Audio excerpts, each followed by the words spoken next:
first hour of Sports 56 Middays is also brought to you by Davis Motorhome Marts. From the top on down, here comes a 1-2 pitch.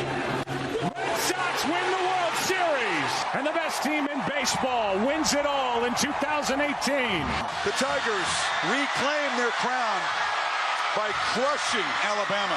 Brady under center, victory formation, takes the snap, falls to an E, and that'll do it. The New England Patriots have won. And Virginia with the all-time turnaround title. We the North are now we the champions. The Raptors, the 2019 NBA champs. Now, here are your hosts for Sports 56 Middays, Greg Gaston and Eli Savoie.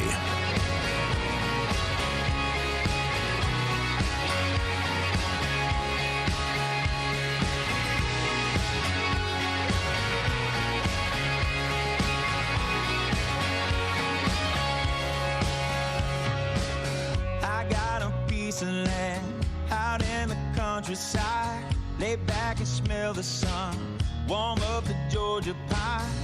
Feels so good to be taking it easy. Why would I ever leave? 'Cause I know I got some good. Hey, good morning, everybody. Welcome into Sports 56 Middays, the Tuesday, October 1st, 2019 edition, the best month of the year. Yes, back in studio today. In fact, the Family Leisure Studios, where family and fun come together. Family Leisure, 2120 Whitten Road, just north of I-40. Greg Gaston, Eli Savoie, Austin Eldridge had a great time yesterday at Grizzlies Media Day, and a lot to get to on the program today. Of course, Sports 56 Middays is delivered each and every day by our title and presenting sponsor, FedEx. Streamline your e-commerce business so you can focus on growing sales and strengthening customer relationships. Learn more at fedex.com/e-commerce. Coming up on this very busy Tuesday edition of Sports 56 Middays, we will be talking plenty of college football. Didn't have a chance yesterday too much to talk college football because of the Grizzlies Media Day. So Connor O'Gara, who normally joins us on Monday, will be joining us today. In fact, he'll be on with us at about 10:25, senior national columnist from SaturdayDownSouth.com. At 11 o'clock, the former head coach of the Ole Miss Rebels and Arkansas Razorbacks, along with Boise State and Murray State, our friend Houston Nutt, CBS Sports football analyst, will join us to talk about the new California law. The Fair Pay to Play Act has been enacted, and it will start in 2023. What will it mean for college football, for college sports in other states? Will they follow? It seems like they are certainly looking into it. At least some of the states are. We'll talk to Houston what this will mean for amateur sports. At 11:25, Steve Macy from the University of Memphis. The countdown continues to Memphis Madness, which will take place Thursday night. We'll talk to Steve about that and all things University of Memphis. And then at 12, Don Wade with the Daily Dish. And that could be a little flexible because the Grizzlies are having their first practice this morning, and their media availability will be around that time. But Don will be certainly trying to jump on with us to talk Grizzlies. He has a story coming out about Grayson Allen, which is very interesting at the Daily Memphian. So, again, hopefully Don in the Dish at 12 o'clock. 2.5 questions, Humdinger's trivia, and one final thing to wrap it up. We'll talk some baseball with the playoffs beginning today. The National League wild card will be tonight. Brewers at the Nats. Tomorrow, the American League wild card, the Rays at the A's. We'll go over some college football lines and continue our conversation from yesterday, which is the Memphis Grizzlies 2019-2020 roster and season. So that was good, Eli, being out there yesterday and getting into that flow, but it is now October, and it all comes together. It's a great time of the year. Hopefully, it'll cool down a little bit one of these days to make it feel like fall is approaching. But other than that, I think it's my favorite time of the year. I believe, if I'm not mistaken, it's supposed to cool down at the end of the week. Well, they're talking about record-setting temperatures right now. I believe Friday, let me double-check this. This is as of, I don't remember if I checked this yesterday or whatever, but I know for this weekend, highs were supposed to be like around 80. Nice. Well, that's changed a little bit. But a little cooler. High Friday of 86. Is high Friday or high Saturday of 89. Is Lil Cooler one of the acts Thursday night at Memphis Madness? Monday is when the Monday's high right now. They've got forecasted at 75. That's great. So they've pushed. That would be amazing. They've pushed. That was earlier. That was supposed to be like Friday or Saturday when I last looked. So they've pushed that back a little bit. But yeah, at least the weekend. Supposedly, according to the forecast, we're supposed to lose the 95s. Well, my wife and I took my granddaughter to the fair, the Mid-South Fair down in South Haven, on Sunday, and we were melting. It was so hot. Yesterday, hot. Today, hot. Can't wait for the fall temps, even though we're not officially in autumn yet, but it is right around the corner. Did you watch Bluff City Law last night? I did watch Bluff City Law. What did you think of episode 2? Similar to episode 1. Jimmy Smits is from South Memphis, though, my friends. It's fine. I like seeing the different Memphis sites and things in the show. Mm-hmm. The show itself is okay. Was the barbecue battle between the brothers in a make-believe restaurant, which was really Blue City, right? Yeah. Was that a play off of the Neely brothers? Is it the Neelys? There's a lot of Neelys and all that stuff. Wasn't it the battle going on there and the one? What about Nashville? Is it that family? Was there some kind of war of the sauces before? Or am I making this thing up? And they kind of played off of that. But that was an interesting a little twist in the show. Of course, Jimmy Smits acknowledging proudly that he is from South Memphis, and if you're from South Memphis, you don't mess with Jimmy Smits, or in this case, his character Elijah Street. Yeah. I guess that was the biggest revelation of the show, was that we found out where he was at, like if he was from Memphis or if he had just moved to Memphis. You know what the biggest revelation for me was in the show was when they were standing in front of the construction area, because I have not yet seen the construction begin for One Beal. I haven't been downtown at all? I have been downtown. I was at a beautiful wedding at Dominic's, old Dominic's distillery there on Saturday. It was great. Well, you were like, I know, you were like 20 yards from it. I know, but I saw cranes and everything, but we were up on the roof. I didn't see the hole now in the ground, and I think that's really cool. I saw cranes, and I knew that must have been what they were working on, but to just like visually see it, I didn't see it, and then I saw it last night on the show. So anyway, I think it's cool. I hope the numbers will be good. They weren't great the first show, the premiere, the pilot, if you will, but in Memphis, everybody's watching. Everybody's watching. Now, it's nice. Is it a little hokey? Yeah, it's a little hokey, but I like it. It's about Memphis, for goodness sakes. Yeah, again, I mean, it's cool to see the Memphis stuff on there. It's cool to see things and try and figure out exactly where certain things are and all of that. And my son was in it last night. Your son. I thought your son was outstanding. Wasn't he great? If I had seen him when it was actually on, I would have, but I didn't. I had no idea. I never saw him, and then I saw the picture on Twitter of where he was. But to quote my son, we watched. So the first time they went to the jury, you couldn't see him, and I counted I count 10, so there's 2 more somewhere. They have to be on the far left, and we went to a commercial break, and Greg said, "Yeah, I probably didn't get in there because of that fat judge's head." Yeah, I was looking because you said he was in the jury, and I was looking at the jury, and like I don't maybe they had 2 different juries. Right. He didn't make the one. I don't know, but and then finally.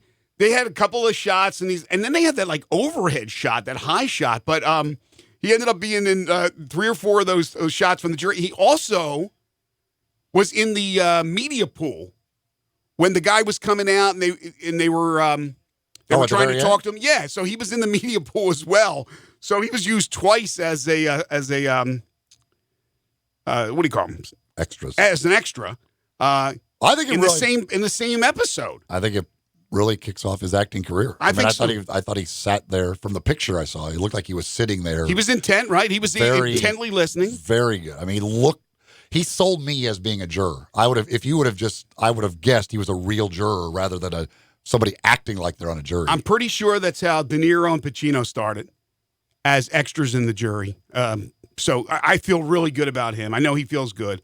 I'm thinking Emmy consideration. I'm hoping anyway. So anyway, that was cool last night to see the episode, to see our city, and to see my son a little bit in the episode. The one thing that I think is funny, like with all of these when they're filming them like in the city or whatever, is like I look at the fight scene where he he says he's from South Memphis and all that, and I think to myself, like, if you live in those apartments right there next to it, it's got to be weird without they're filming that. Like, you can look down and watch this fight scene, and I wonder how many times they have to do it and all that stuff. And you could sit there from your apartment and you're watching it. I mean, they're doing it right there on Front Street with those apartments next door.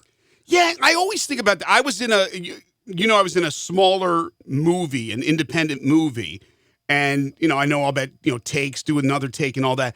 But I always think it must be weird watching that stuff, like you said, and also, not to get off subject, but to be in a audience when they are taping a sitcom, like Seinfeld, for example, or Friends, and then they got to cut. Let's do this again, and you're probably hearing the same joke and they ask you to laugh. That must be weird as well. So I would imagine anytime you are on the inside of the ropes, I don't mean as an actor or anything, but you're actually watching them film, it's weird.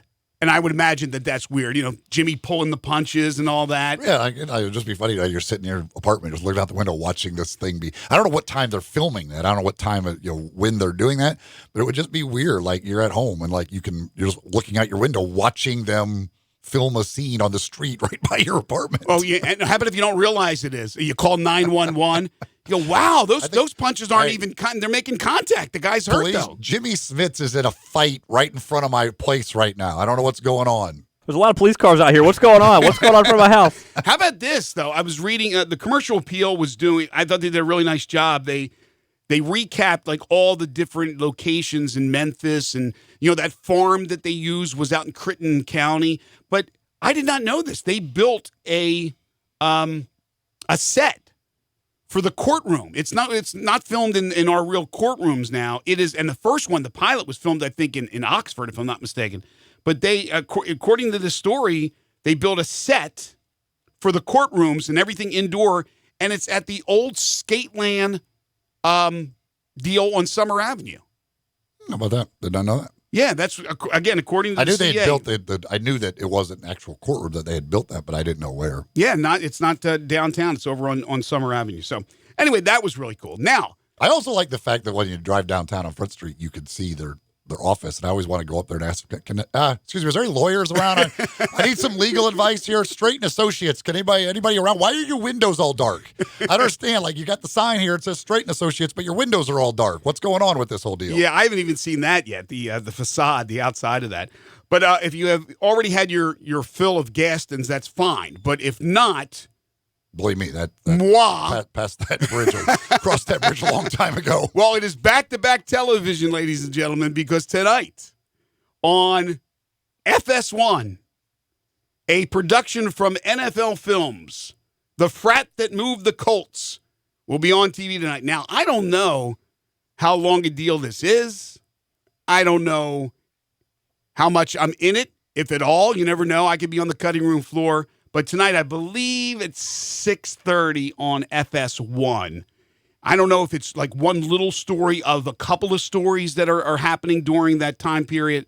But I know that Clarissa Thompson was the moderator for the Frat That Moved the Baltimore Colts. And, of course, I was one of those guys. So that'll be tonight if you want to DVR that thing, ladies and gentlemen. Here's the one good thing for Bluff City Law last night.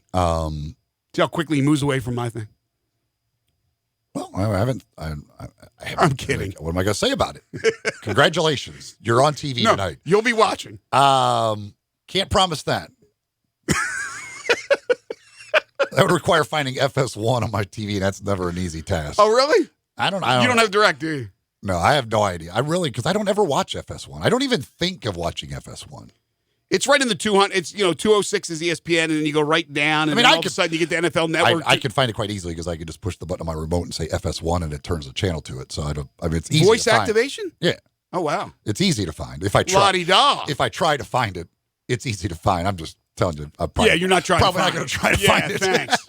Thanks, brother. But the good thing for Bluff City Law last night, if wanting better ratings and all that stuff, the Monday Night Football competition was so bad that I would think people at that point were looking for anything else in the world to watch. You didn't enjoy watching that Because by the time display of perfection? Bluff City Law started, it was probably about 20, was it 24-3 yet or something like that? Yes, I think it was. So at that point, I would think that TVs across the country were like, give me something else.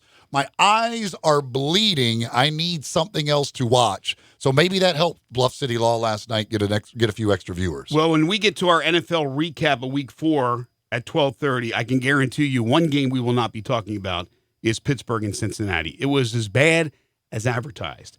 For you Tiger football fans looking ahead, not this Saturday. That'll be their trip to Louisiana Monroe. But the following Saturday, the Tigers are headed to Philadelphia to play Temple, and they've announced that game is an 11 a.m. kickoff. That's October 12th. The game will be televised on ESPN2. Some odds for this week's games, including a pretty interesting game Friday night in the American. UCF travels to Cincinnati. They're only a 4.5-point favorite. But again, they're on the road. Probably the guy. This game, I would assume, will decide the East. Big game. Winner of this game, I don't see. Unless maybe Temple, but I don't see anybody else. No, I think it's down to. I think it's between getting these two. in with these two, and whoever wins this game, the other one would have to, or they would have to lose twice then for that team to pass them. So this is pretty much, I think the East is decided in the American Athletic Conference this week. Cincinnati looked really good in steamrolling Marshall last week, but I still go back to that Ohio State game, and I know Ohio State's one of the best teams in the country, but they didn't even have a pulse in that game. So I don't know. UCF has the one loss to Pittsburgh, which again surprised me because they took the 10-point lead in that game and still ended up losing that game. But I think it should be a fun one. Tulane, which will be the next opponent at home for Memphis, -3 at Army. That's how much respect now Tulane's getting, a favorite at Army. Tulane's been good, really good. And, of course, had the miracle win against Houston last week. But their offense is with Justin McMillan. Again, they're 8-2, I think it is now, with him as a starting quarterback. So they continue to win. Army's always a tricky little thing, especially going to Army. That'll be a very tricky game for Tulane. I will be surprised if they win that game, Tulane, but if they win, that's kind of a scary formula for when they come to Memphis because of their ability to score points. But Tulane, Saturday, -3 at Army. Tulsa getting 13.5 at red-hot SMU, another team in the Tigers division playing lights out. Elsewhere around the nation, Iowa gets 5 at Michigan. Michigan State gets 20.5 at Ohio State. I'm not sure that's enough. Georgia I'm not sure what is enough right now for somebody against Ohio State, especially a team that like Michigan State, who is not real good offensively. I just don't know how they're going to score against that Ohio State defense. And can they slow down that? Right, they're going to score against anybody. Yeah, right. Can they slow down that Ohio State offense? I'm going to guess no. And because they have an inability to score Michigan State, I think it's trouble for them. We saw Nebraska not even put up a fight in their game last week in Lincoln against Ohio State. Georgia's -24.5 at Tennessee. Vols coming off the bye week. Trying to paint Neyland red, and Jeremy Pruitt said, nah, that ain't going to happen. Don't say it. Something about it thinks it might end up being too many points. It won't be a close. I think that's one of those games. It'll never be in doubt. Like, Georgia will completely control it, but I wouldn't be surprised if Tennessee gets some backdoor cover or just keeps it within that spread. Will it be Garantano or will it be Maurer? Vandy +7 at Ole Miss. Auburn -3 at Florida. Battle of undefeateds. Is Florida for real? We'll find out. Auburn goes on the road, and they have been great so far. And then that one is by far, to me, the most intriguing game. Like, I am, because with what Auburn has looked like so far, just the eye test, Auburn looks way better than Florida. Right. From what I've seen. Right. They're just, and Auburn looks as good as just about anybody in the country if you just going by what they've done so far. But on the road at Florida, I don't know. That one really intrigues me of what way that ends up going. Well, there certainly won't be a letdown. I mean, again, Florida is top 10 team right now. I just don't know if they're as good as the record and the ranking would indicate, but we'll find out. Also, LSU's back in action after a bye week. They'll host a solid Utah State team, but Utah State is a 26-point dog. There's not, another weekend where there's not a lot of great games, at least on paper, but the American Conference certainly does have several of them starting Friday night with UCF and Cincinnati. All right, we're going to continue the conversation of college football, plenty of it today, with Connor O'Gara, who will join us next, and Houston Nutt at 11 o'clock. We'll get back to the Grizzlies later on in the show. We'll talk some Memphis with the Senior Associate AD at the University of Memphis, Steve Macy. We got Humdinger's Trivia, 2.5 questions. It's all coming up as we are just getting kick-started on this Tuesday edition of Middays right here on Real Sports Talk, Sports 56, 96.1, and 87.7. Take Sports 56 with you on your phone or tablet. Download our official Sports 56 app today. There's no question that Memphis is on a roll the past 4 years. 20,000 more jobs, $19 billion in development, record unemployment. And thanks to the leadership of Mayor Jim Strickland, our police force is on the rise. Our pension is now fully funded, and we've passed 4 balanced budgets without a tax increase. There are those who want to take us back to higher taxes, back to a time when businesses and jobs were fleeing our city. This election, you have a choice between the past and the future, and the stakes couldn't be any higher. Election Day is October 3rd. Let's keep Memphis moving forward. Jim Strickland, Leadership Matters. Paid for by Friends of Jim Strickland, Paula Casey Treasurer. This is a cow whose milk became everyone's favorite cheese at the craft fair. But cheese only lasts so long. The impression a small business makes needs to last much longer. And now Vistaprint is introducing free shipping on all business cards in any quantity. Choose from hundreds of fresh designs tailored to your type of company, or upload your own. The choice is yours. The time is now. For a limited time only, get free shipping on all business cards in any quantity with promo code 9393. That's promo code 9393 at Vistaprint.com. Vistaprint. Own the now. Warning, this product contains nicotine. Nicotine is an addictive chemical, not for sale to minors. Website restricted to adults 21 and over. Let's be real. Most smokers aren't looking for some overcomplicated vaping machine. That's why we created My Blue. My Blue is simple. Our pre-filled liquid pods mean there's no mess. One charge and My Blue lasts all day. And with our range of flavors and nicotine options, you have a choice. My Blue answers on what matters for smokers. Real nicotine satisfaction. And right now, try My Blue for $1 at select retailers or myblue.com. Dirt happens, as well as debris, dust, and damage. And when they happen to you, you need good, clean, fast service. You need Hilo Commercial Services. Hilo specializes in construction, commercial, food plant, and industrial cleaning with customized service just for you. Hilo is also an expert at high dusting to clean hard-to-reach places. When dirt happens, call Hilo Commercial Services, 901-277-6733, or visit HiloCommercial.com. Hilo Commercial Services, good, clean, and fast for you. You're in charge of hiring, and Indeed has solutions, like online skills tests, which let a candidate show that they're the right hire. We'll also have a dolphin chatter excitedly in front of the perfect candidate. Okay, there's no dolphin. But skills tests, that's a for sure. See why independent research by Silk Road shows Indeed delivers 3 times more hires than any other job site. Visit Indeed.com/promo today and get a free sponsored job upgrade on your first posting. Terms, conditions, and exclusions apply. Got something you want to get off your chest? You better have a backup plan. Want to join the conversation? Someone needs to tell him he has to grow up. Join us on the First Bank phone lines at 360-8255 or the First Bank text line at 67129. Now, back to Sports 56 Middays delivered by FedEx. This hour is also brought to you by Davis Motorhome Mart. Here once again are Greg Gaston and Eli Savoie.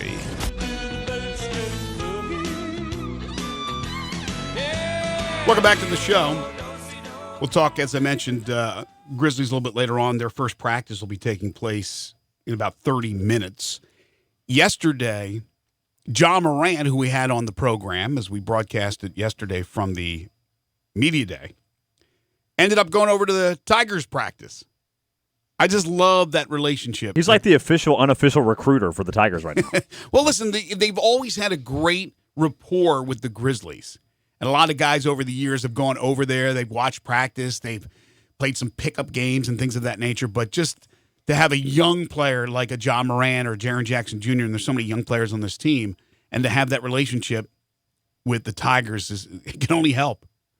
Yeah, listen, the relationship with the NBA team is always a good thing.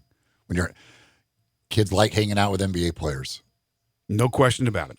It is Tuesday. He normally joins us on Monday, but because of the Grizzlies yesterday, we pushed him to Tuesday, and we're always glad to have him. It's time for Connor O'Gara. It's time to talk some SEC and college football on Sports 56 Middays. Joining Greg and Eli is Connor O'Gara from SaturdayDownSouth.com. Now, here's Connor with Greg and Eli. He is Connor O'Gara, senior national columnist, SaturdayDownSouth.com, SaturdayTradition.com. You can follow him on Twitter at CJ O'Gara, and we may have to start calling him Mr. Big Deal, part of SEC Network this past weekend, doing a yeoman's job. How are you, my friend? I'm doing well. You know, we'll hold off on that until I actually get on-camera stuff. But no, it was fun. We had a great time. I got to go down there with my SDS podcast co-host Chris Marler, and we got to spend the day hanging out with the SEC Network crew, and it was just an awesome experience. We've had relationships. We've had relationships kind of grow with them in the past year or so with guys like Peter Burns and Chris Doring, and then just getting to know Dari Noka a lot in the last few months here. And then meeting Gene Chizik for the first time was just an amazing experience in and of itself. And watching the way their entire operation really functioned, it's a well-oiled machine that they got there. And somebody like me watching on TV who doesn't have a TV background, what I don't realize is just that it takes dozens of people to make this thing go. Even on a slow Saturday, they just have people cutting up highlights. They have people in the production room that are, constantly saying stuff in the earpieces of the on-air talent. How they deal with that, I have no idea. But yeah, we just got to be essentially bystanders all day, and we got to watch games with them and just kind of chop it up and talk about various things. And it was just such a cool, unique experience. And we talk about in this business, it's either you're at a game or you're at home. You're at a game or you're at home. And getting to kind of spend it around that group of people and watching how they're able to put their product out there that we all watch and consume on a given Saturday, to me, it was just super rewarding, and I have a new appreciation for watching what SEC Network really does on a given Saturday. Well, I'm glad you had a great time. I'm sure you had a chance to pick their brains a lot about what's been happening so far in college football. So we'll pick your brain. We're 5 weeks in. There are 7 or 8 teams that have played out of their minds. Some have played harder schedules than others. So my question to you to start this thing off is, I want your top 5 in order of the teams that you believe deserve to be 1, 2, 3, 4, 5, and the teams that, by virtue of who they've played, deserve to be 1, 2, 3, 4, 5. It may be different from what your first 5 is. Okay, so if I'm understanding this correctly, you're asking for most complete teams in the country as opposed to the most deserving teams based on who they've played in the first month. Is that correct? I want who you think the best 5 teams are, regardless of record. Who you think the best 5 teams are. Then I want you to put the top 5 the way it should be according to what they've accomplished so far. I think the best 5 teams so far would probably be Ohio. I think Ohio State's the most complete team in the country right now. I'd probably have Ohio State at 1. I still think Alabama would be at number 2. And then I think I'd probably have LSU 3, probably Clemson 4. I'm Georgia 4, Clemson 5. That's probably the order that I'd go with. And then in terms of most deserving, that's difficult because, in my opinion, Auburn has had the most quality wins to date so far. So I'd probably put Auburn probably there at number 1, and then maybe LSU at 2, Georgia at 3, the rest of the SEC kind of 4 through 14. I'd probably still put Bama there at like number 4 just because they have been so dominant so far. And I don't know. Most deserving. I'd have Ohio State in there as well, although their schedule obviously has not been good. But still, I mean, this was a Nebraska team that started off in the top 25, undeservingly so, and Ohio State just blew the doors off them. So they're in the top 5 as well in terms of most deserving. But it's a fascinating conversation right now, and I don't think there is a right answer because we're at this weird point in the top 5, top 6, 7 teams where most deserving and best overall teams are such a different question. And I think we're going to get to see this play out in the next few weeks. So, Connor, this past weekend, we saw Texas A&M and Arkansas. And unfortunately, we saw that. Yeah, Arkansas had a chance to win it and didn't. But should we take more out of, should Arkansas fans maybe feel a little better? Or are we just finding out that maybe Texas A&M and Kellen Mond aren't as good as we thought they were? I think it's both. I think A&M right now is in a world of trouble. I really do. I think for a team that came into this season with lowered expectations because of the schedule, I'm now looking at that schedule and wondering, are they going to be – they're like a 6-win team, aren't they? If they can't run the football, which they have not been able to do, they're in trouble. And I'm not convinced that that's all just because Jayshon Corbin went down and they essentially tried to turn it over to a true freshman, Isaiah Spiller. They have issues up front on the offensive line. Their best running play right now is Kellen Mond scrambling for a first down, and that's a bad sign moving forward for the defenses that they're going to have to face later in the season. So I think A&M right now is in all sorts of trouble, and I think that Arkansas is too Jekyll and Hyde to really say that this is a turn-the-corner moment. Now, don't get me wrong, that was my lock of the week, that Arkansas was going to cover 23.5 points against A&M. I thought they were going to bounce back from just an absolutely embarrassing showing against San Jose State. And I thought that those kids were going to have a little bit of fight in them. They were going to get a better push off the offensive line. Sure enough, they put the clamps on defensively. They stopped Texas A&M's running game. And I think that that's a credit to a one-week scenario. But moving forward, do I have any confidence in Arkansas? No, none whatsoever, just because they've shown that they don't know how to handle success yet. You think that they turn the corner against Colorado State, and then they go and have one of the worst games that we've seen from an FBS team in recent memory to lose to San Jose State. I mean, that's just a disaster. So right now, yeah, I mean, I think that the optimistic Arkansas fans are hoping, all right, we've kind of found our identity a little bit. But I tend to think that was just them playing really hard in that moment and really rising to the occasion against an A&M team that they've played very close in this rivalry the last few years. But as to whether or not it's a kind of a watershed moment, I don't necessarily think that's the case. Then the other one was what Auburn did to Mississippi State. Is this just indicative of how good Auburn is, or is Mississippi State maybe in a little trouble? Both. Again, both. I think Auburn. I've been saying that Auburn is a team that if you're not putting, because I argued a couple weeks ago after the Texas A&M game, I said Auburn should be in the top 5. You know, let's look at what they've done so far, and that's coming from me as somebody who didn't think they deserved to start in the top 25 to start the year. And I've been that impressed with what we've seen week in, week out from Auburn. People have been hesitant with them because Bo Nix isn't putting up gaudy numbers like Tua, like Joe Burrow, and hasn't necessarily had this high-flying offense. And then they go out against Mississippi State, and they're up 21-0 before fans can even get comfortable. Mm-hmm. And to me, that's a sign that this Auburn team is scary. This is a team that defensively I feel really, really good about. They have the best defensive line in the country with Marlon Davidson and Derek Brown, and this is a group that is going to continue to get better. I really believe that with this offense. I think with Bo Nix, they're figuring things out about how to get him to maximize his abilities in the passing game, when to run, when not to run. And I think Auburn is just kind of on a different level than we thought coming into this season. And Cole Kubelik said that he thought the defense was going to be able to do the heavy lifting in the first month while the offense figures it out. That is exactly what's happened. And I have a lot of confidence in them going into this game against Florida. I think we could finally put to rest Gus on the hot seat talk as well as they've played. And the question really was coming in, could they find the quarterback in the battle between Gatewood and Nix? They found it in Nix, and everywhere else on the field, they're really, really good, if not spectacular. So it makes sense with what they're doing because the real question mark was the quarterback. So you said you mentioned the Florida game this Saturday. What do you think? I think Auburn has the advantage. I think there's a reason that this spread, which opened as a pick'em, has shifted in favor of Auburn by 3.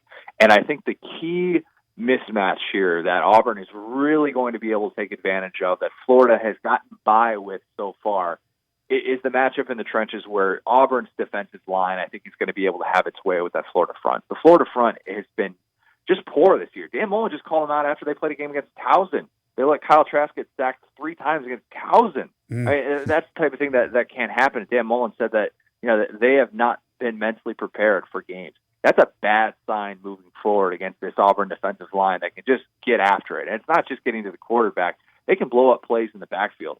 Florida can't run the ball right now with their featured tailback, LaMichael Pirine, who we expected to be one of the best backs in the SEC. He's averaging 3.7 yards per carry. He had 2.7 yards per carry against Towson. That's a bad sign for this team when Kyle Trask, we talk about, yes, the offense has been able to move efficiently with him. He's been more accurate than Felipe Franks. The downside of Kyle Trask is that he is not as mobile. And against this Auburn defense, you're going to need to be mobile to get away from some of those defensive linemen because they will get after you. And I think that looking at that matchup, I can't get past that. And I think that that's ultimately what's going to determine this game. Not saying that Auburn by any means runs away with it because that Florida defense has been lights out. They just got healthy with getting C.J. Henderson and Jabari Zuniga back for this game. And I think that they're going to be able to do some things against that Auburn offense. But I give Auburn the advantage just because that is too overwhelming to look at Auburn's defensive line against Florida's offensive line. Yeah, I would imagine that Dan Mullen will have some sleepless nights just looking at that matchup alone this week. If you're Matt Luke, who's your starting quarterback, Matt Corral or John Rice Plumlee? I want to see what this kid John Rice Plumlee has because it's not every day that you see a true freshman run for 100 yards against Alabama. I mean, that to me was impressive, and I think this Ole Miss offensive line wants to run the ball, and I think that they got some confidence in that game. Watching that game, one of the things that I observed listening to a great football mind in Gene Chizik say, the amazing thing about watching this is that Ole Miss is telling Alabama, we're going to run the football, we don't care, and we're going to run the football right at you, and they still had success doing it. Most rushing yards against an Alabama defense in the regular season since the kick six. I mean, that's what we're talking about. This is Ole Miss here. This is somebody that has not been on the same level as Alabama. I think you need to ride that out a little bit. I think that just because you brought Matt Corral to media days and he was somebody that fans were kind of willing to get behind, I think you're still at a stage where you can see what you have in John Rice Plumlee executing Rich Rod's system. That's the thing that we need to remember with this is that this is somebody in Matt Corral who, kind of had to change systems this offseason, and we haven't really necessarily seen him develop just yet. John Rice Plumlee looks like a more natural fit, and I know that's such a small sample size so far, but we did see him lead the comeback effort against Cal and come up, a half a yard short of potentially winning that game or at least forcing overtime. So, yeah, I kind of want to see what they have in him and see if he's a guy that's going to be able to execute Rich Rod's system moving forward. I think that gives him a better chance to win SEC games. So we're only 4 or 5 weeks into the season. Already a firing takes place, as you know, with Chris Ash at Rutgers. It is not a real appealing job. Then again, it is a Big Ten job. So there still will be some pretty big names that are out of work right now that wouldn't mind taking that gig. Names that have popped up include the former Rutgers coach, Greg Schiano, include Butch Jones. Who are you hearing? Maybe this is something you guys talked about. I'm not sure if it happened while you were there at SEC Network, but who do you think are viable candidates to get that job? To me, this all points to Greg Schiano. I laughed when I tweeted this yesterday that when I saw that they're going to potentially be targeting Joe Moorhead and PJ Fleck. I'm like, give me a freaking break. That's not going to happen ever. Rutgers can keep living in whatever fantasy world it wants, but that's not happening. Greg Schiano makes all the sense in the world when you consider his resignation so suddenly from the New England Patriots this offseason, where he basically told Belichick, hey, I'm going to have to be available, and if I accept this job in late November, that's not going to work with what we have going forward in the NFL playoffs and all that stuff and what they're trying to do there.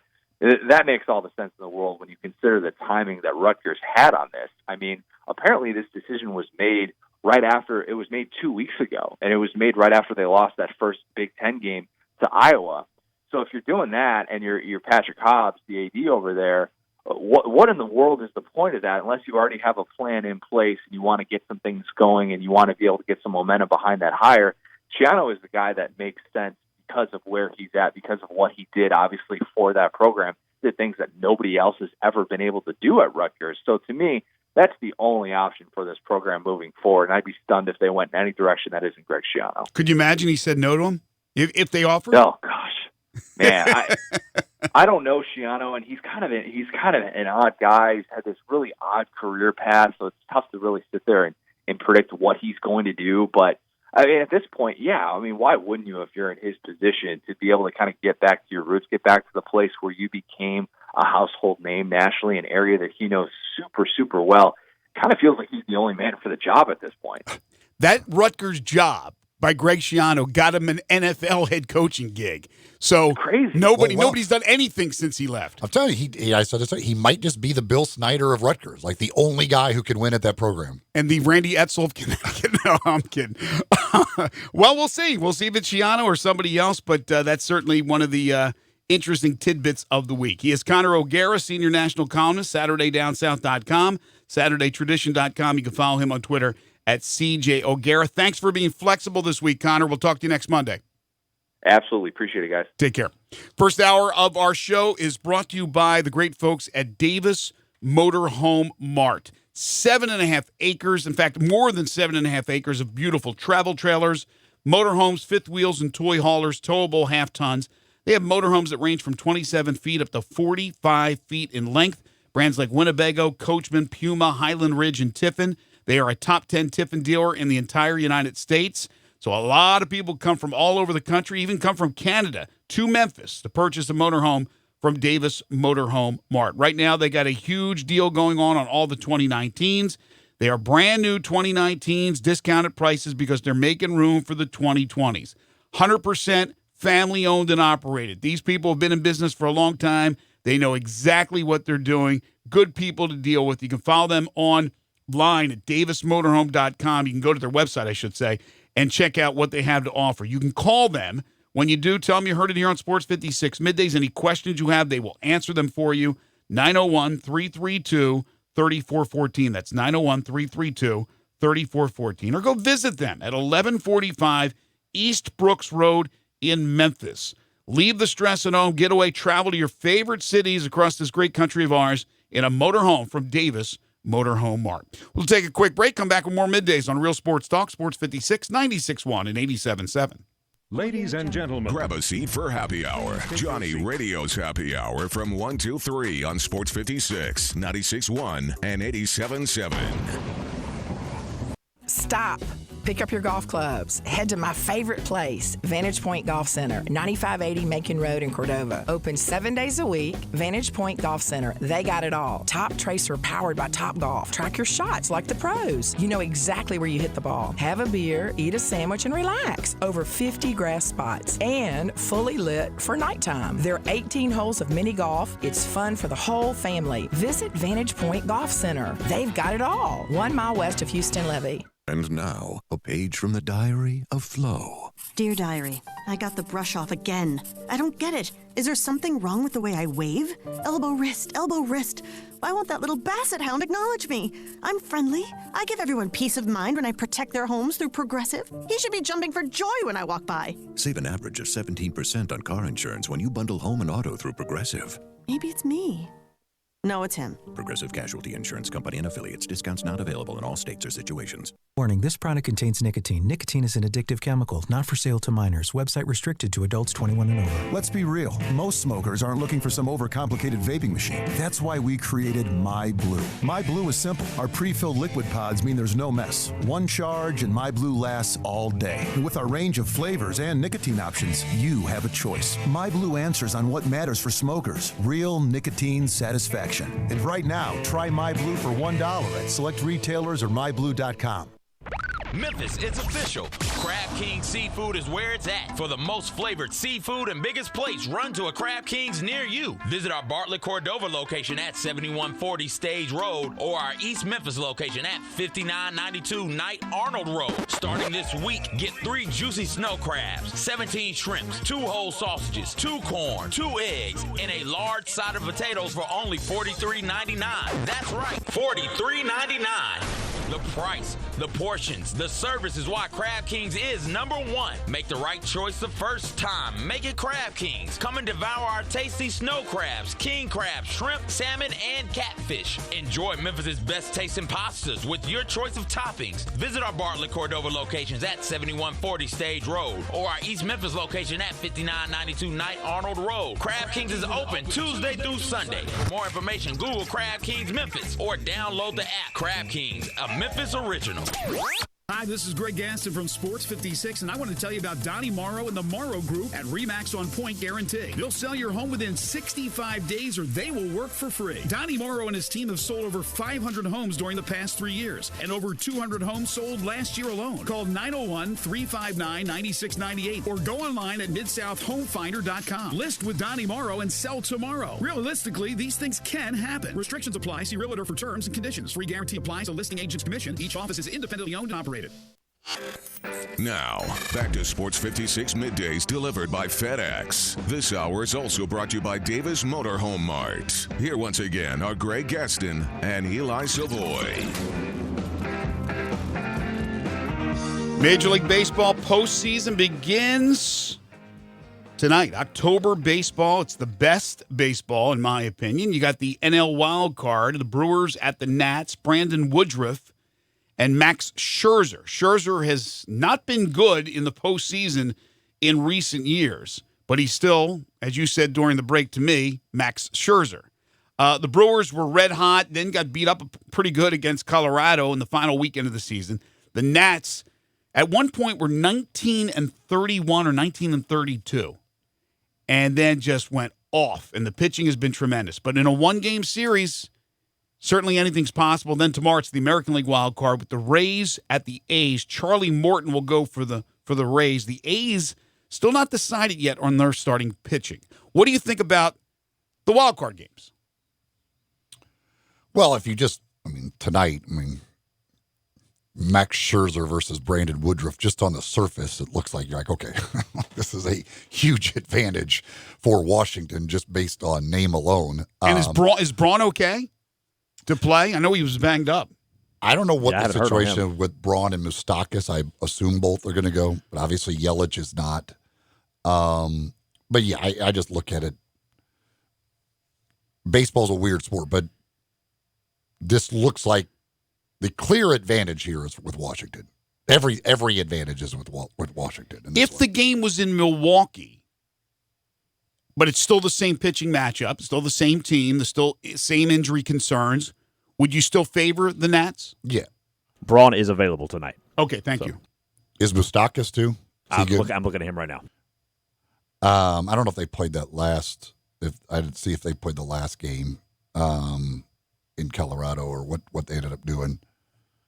By the way, with the Nationals, according to a report, they have offered Anthony Rendon $200 million plus. The year he had was pretty amazing. So some teams looking to spend, some teams looking to spend less. There's a report out of Boston that comes from their president.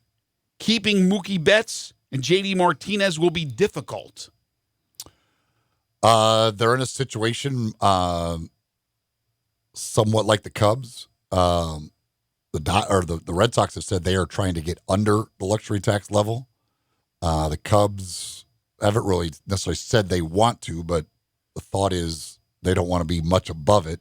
Right. And as Theo Epstein said, that they may very well have to look at trading either Chris Bryant or Javier Baez this offseason if they cannot get extensions done with them, because basically their entire group of position players comes up for free agency in 2 years, and they know they're not going to be able to keep all these guys, and so they have to look and figure out which way to go and who they can get extensions done with and who they can't. Moustakas is listed as active tonight as well. Thank you. I wouldn't mind seeing some of these big names from teams that have a plethora of big names go to teams that are good but not that good, and this could take them into a competitiveness that they have not seen in a while to make it more open than what we have now.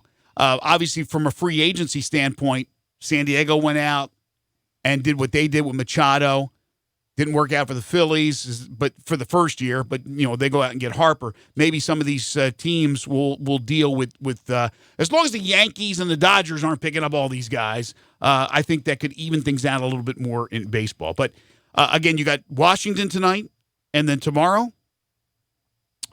Tomorrow, don't you have to like Oakland, even though we don't know their pitcher? They've been playing so well. Oakland's offense is scary good. But I think tomorrow is just on paper looks to be a much more even matchup. But yes, I would favor Oakland a little bit. Okay. The Grizzlies, we're going to talk more about them at 12 o'clock. Of course, yesterday we spent the bulk of the show talking Grizzlies since we were at a media day. We had a chance to talk to a number of players. The only reason why we didn't get to talk to everyone is because we ran out of time. But some interesting things that came out of it. Solomon Hill, we had him on live, and he is we had them all on live, but he was the one who talked about all his family, a lot of the family being from Memphis. But there still has to be a couple of transactions made, and there's some thought that possibly Solomon Hill could be a player that's let go, but he does have the expiring contract. So that's something to keep an eye on as we get closer to when they have to cut down the roster. Kyle Anderson joined us, did not know that the injury was still lingering as much as it is, so he's not participating. When we got the injury report from the Grizzlies the other day, I maybe I misread it. I thought he was a participant. They said he was. Okay, he is, but the way he was describing his injury to us is he's still a ways away. Of course, DeAnthony Melton's unable to go. When you look at the roster right now, the question mark is basically the 2-3, both from a starting position and really the backups, because it looks like probably right now with Kyle Anderson out, Dylan Brooks is probably the 2, and I would imagine that Jay Crowder is probably the 3. But who are the guys after that? And then you come into guys like Grayson Allen, who came over in the trade, the Mike Conley trade from Utah, and Guduric, who was on with us yesterday from Serbia, the sharpshooter, of getting some early playing time with the Grizzlies. Yeah, I mean, there's a lot to be figured out at the wing positions. How that all sorts itself out, we shall see. I would think if Kyle Anderson is not ready to go on opening night, that Jay Crowder would definitely be one of the guys. Would be out there, just for a little bit more veteran presence, if nothing else. Sure. Like, if you're you don't want to start all really young guys, obviously you'll have Jonas as a veteran, but I think having a guy like Jay Crowder out there defensively, offensively, does a lot of he's going to be one of those guys that can fit in and do a lot of stuff for you and be a leader on the floor because of his being a veteran. So I would think he would definitely have to be one. And yes, you would have to assume Dylan Brooks gets the first shot at being the number 2, being the 2 guy. And then I don't know what Grayson Allen. I don't know what the thought is on Grayson Allen. What he is, if they think he's ready to be a rotation player with the team right away. Is he somebody they would like to see more? But I don't know. I don't know exactly what those other guys. We'll have to wait and see how long and what the situation ends up being with Josh Jackson. There's a lot to be determined at the wing positions. Look, they're a team that's not real deep, but right now there's certainly issues because of a couple of injuries, because of the Jackson situation, and before too long it will work itself out. We'll know the roster here in several weeks going forward in the situation with Josh Jackson, who will begin with the Memphis Hustle. We will take a break. When we come back, Humdinger's Trivia, followed by Houston Nut. This is Middays on Real Sports Talk, Sports 56, 96.1 and 87.7. When you're sitting at work downtown on any weekday and you're thinking about what you're going to have for lunch, just think about 3rd and Court. Every day there's a different lunch special, and they're all really special. On Monday, it's the meatloaf. On Tuesday, it's the smothered pork chop. Wednesday, it's the incomparable fried chicken. Thursdays, it's Salisbury steak. And on Friday, the perfect fried catfish. When you're thinking about lunch during the week, there's only one place to think of downtown. 3rd and Court, where the daily specials are really special. This is what Flo from Progressive sounds like in one of our many hilarious commercials. Hi, did you know that you can get a quote on your motorcycle insurance in under 3 minutes at Progressive.com? And did you know that saying hi makes even bad news sound good? Hi, you have high cholesterol. Hi, you're fired. And this is what that same commercial sounds like on your motorcycle. Hi, there's no more cake. Yeah, even our commercials sound better on a bike. And with basic policy starting at $75 a year, Progressive helps keep you on yours. Quote today at Progressive.com. Progressive Casualty Insurance Company and Affiliates. Annual premium for basic liability policy not available in all states. DeSoto Auto Sales specializes in late model cars with low mileage. They have the highest standards in the car industry. All of their cars are test-driven, checked out from head to toe. Unlimited inventory, every make and model. And if it's not on the lot, they'll find it for you. Walk in the door of DeSoto Auto Sales, 5704 Goodman Road. Within 45 minutes, you can test your car, get credit approval, and finish paperwork within an hour. No shortcuts at DeSoto Auto Sales. Kind, courteous employees, a down-home environment. DeSoto Auto Sales cares about your time. Lowest prices in a 350-mile radius. We're living in a world today where time does matter. Visit them online. Check out their referrals. DeSotoAutosales.com. Very proud to serve DeSoto County and other surrounding areas. DeSoto Auto Sales, 5704 Goodman Road. Call 662-890-7184. 662-890-7184. Come on down to DeSoto Auto Sales.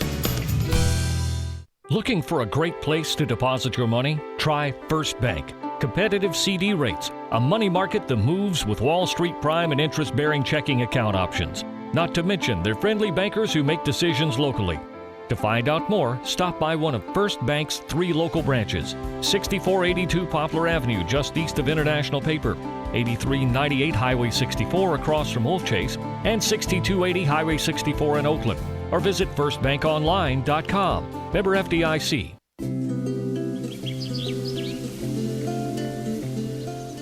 I love fall. The landscape is so beautiful at Town Village Audubon Park.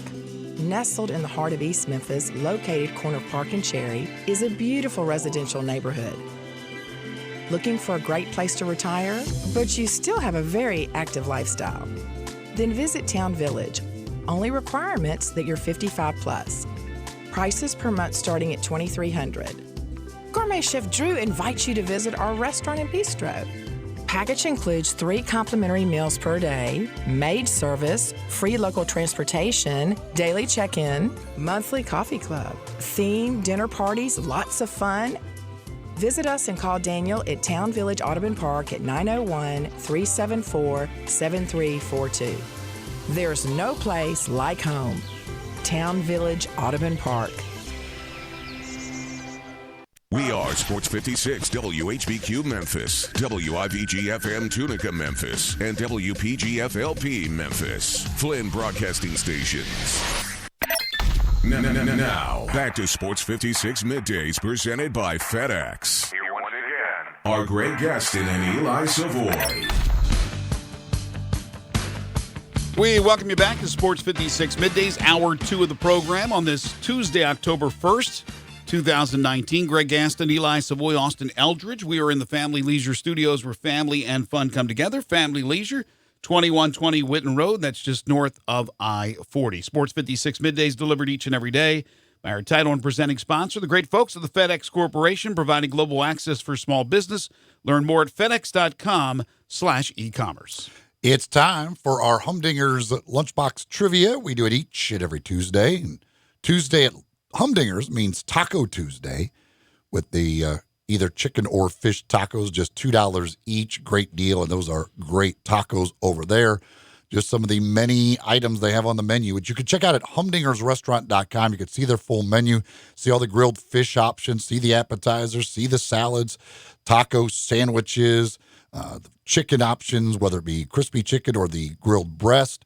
They've got so many different options of great food, healthy food, and inexpensive food on the menu at Humdinger's. Again, the website, humdingersrestaurant.com. You can find them at Poplar and Massey in East Memphis. And again, go by there, check them out today, Taco Tuesday, so you can get the special deal, just $2 for the chicken or fish tacos. The winner of our Humdinger's Trivia will get a $25 gift card to go over to Humdinger's and enjoy some of that delicious food. You can answer via text at 67129, the First Bank text line, 67129. If you've never signed up to text, you need to text 56JOIN to 67129 first, and then you'll be signed up, and you can text us or any of the shows anytime. Again, just text 56JOIN to 67129. Here is today's question for you. Again, the first to get it correct by texting 67129 will win a $25 gift card to Humdingers. This past weekend, Frank Gore went over 15,000 rushing yards. He became the fourth player in NFL history to do so. Frank Gore, one of the more underrated NFL careers of all time. Like, it's crazy that he's fourth on the all-time rushing list. Because he's not a real flashy guy. He joined Emmitt Smith, Walter Payton, and Barry Sanders among the guys who have gone over 15,000 yards. But here's the question. Other than Gore, there are only two other active players with over 10,000 yards rushing. Who are those two? The two active players other than Frank Gore with over 10,000 rushing yards in their career. Text in 67129, and the first to get it right gets the $25 gift card to Humdingers. We are joined now by a good friend of the show. It's always great to catch up with Houston Nutt, CBS Sports football analyst, of course, former head coach of the Ole Miss Rebels, the Arkansas Razorbacks, Boise State, Murray State. You can follow him on Twitter at CBS Coach Nutt, and Houston Nutt joins us now on Sports 56 Middays. Coach, how are you? Hey, I'm doing good. How y'all doing? Doing great. Man, we're doing fantastic, and always appreciate you you joining us. Always love having you on, Coach. So before we talk about some of the games and some of the teams and the start to this college football season, the big news obviously happening here in the last few days is the signing of the California Fair Pay to Play Act that is now law, although it will not go into use until 2023. I want to get your initial reaction to the bill that has now become law in California, and then we'll talk about the possible repercussions. Yeah. I was surprised. I was really surprised. I've talked to a few of my friends, coaches, and some former players, and, you know, about half and half. Boy, some of them are all fired up about it. I just don't. Right now, let's go back. I would love to be a student athlete getting ready to go to be a freshman in college. Mm-hmm. Okay, why? Let's see. I get all I want to eat. I get my tuition paid for. I get tutors if I need it. I can go to the weight room, get a snack. I get cost of attendance if I'm at a Power 5 school. If I'm eligible for Pell Grant, I get that. I had a $6.25 laundry check I thought was pretty good at the time, you know, because I got a burger. I got a little burger. I got maybe some toothpaste and maybe put $2 worth of gas in my car. But I get it. You know, I'm all for players, you know, wanting to put a little money in their pocket. I understand that. But now we're going to say the likeness. We're going to say because you're and you can go hire an agent. Wait a minute. You're getting ready to open up, to me, my opinion, is you're going to open up a can of worms so big and so bad that now the recruiting will be at, oh, my gosh. Hey, come to this school. I tell you what, you can go down here and do a commercial for a car dealership, and then we're going to let you sign your jersey. And how many of those really on each team do you think are going to be able to have deals like this? Limited amount. I think the big money would be limited amount. Right, exactly. So you got another thing going. You see, okay, so now the ladies of the school they're going to need some commercials. They're going to need some things, and then you're going to have a locker room problem that will be so bad. And then what about the one that was promised one, but he got there and then things didn't work out? Wasn't really the starter. He's on the back burner now. Does that the dealership say, we don't need you anymore? I mean, I just see so many potential problems. It's unbelievable. Do you certainly this will be fought out in court, but if in the end this law is held up, does the NCAA, are they pretty much just forced to change this across the board and let everybody do it? To me, that has to. I already hear where there's going to be some copycat. Other states are going to copycat this thing. So now, okay, here we go. They're going to copy it, and so I've already heard some of the NCAA saying, "Hey, we're going to ban California from participating in this." I mean, everybody's going to lawyer up. I just, man, I just don't know. I just don't see how it works. I think there's got to be a whole lot more thought put into this thing. They have a number of years now to try to come up with something because it's law. It's law now in California. It's going to happen. But for the NCAA to be on board with those schools, other states, like you said, Coach, that probably will jump into the fray, they have to figure something out because I kind of look at it a little bit differently than you, but I also agree with you 100% that it does open up a can of worms because when the local dealership wants to have the player, the star quarterback come over and sign autographs, and one thing is, you got $1,000, you sat there for 3 hours and signed autographs. Okay, I'm cool with that. But what happens if it's $50,000 or $100,000 and it was because it was a booster, basically, not because of the work he did. Now we're starting to get into a situation where your players are going to the schools with the biggest boosters with the deepest pockets. The rich are going to get richer. Hey, that's a great illustration right there. The bigger schools are going to get richer. I mean, they're going to have the deeper pockets. No question about it. To me, that's the thing, and that's why if the NCAA is forced basically to just say, all right, this is the way it's going to be, we're going to have to allow that. There is going to have to be a lot of regulation, and based on what the correct value for this is and what the correct value for that is. And I don't know that the NCAA, then we're asking the NCAA to be able to enforce even more stuff, and we already know the NCAA has trouble enforcing a lot of its rules as it is. There you go. What a great point. I mean, they've already got their hands full and have trouble of keeping up with what's going on now. So now we're going to add a whole nother big chapter. And from commercials to selling your helmet or you're signing your jersey or your shoes or whatever it may be, I just, for the life of me, I mean, and again, I've been hit by a former player says, well, Coach, you were probably raised in a different neighborhood. And I said, well, wait a minute now. You don't know the neighborhood I was raised in now. Wait a minute. So, he said, let's go with the ones that had privilege growing up. I said, okay. They go with the ones that had privilege. They had, they never had a problem with money or having hamburger money or going to a movie money. They never had that.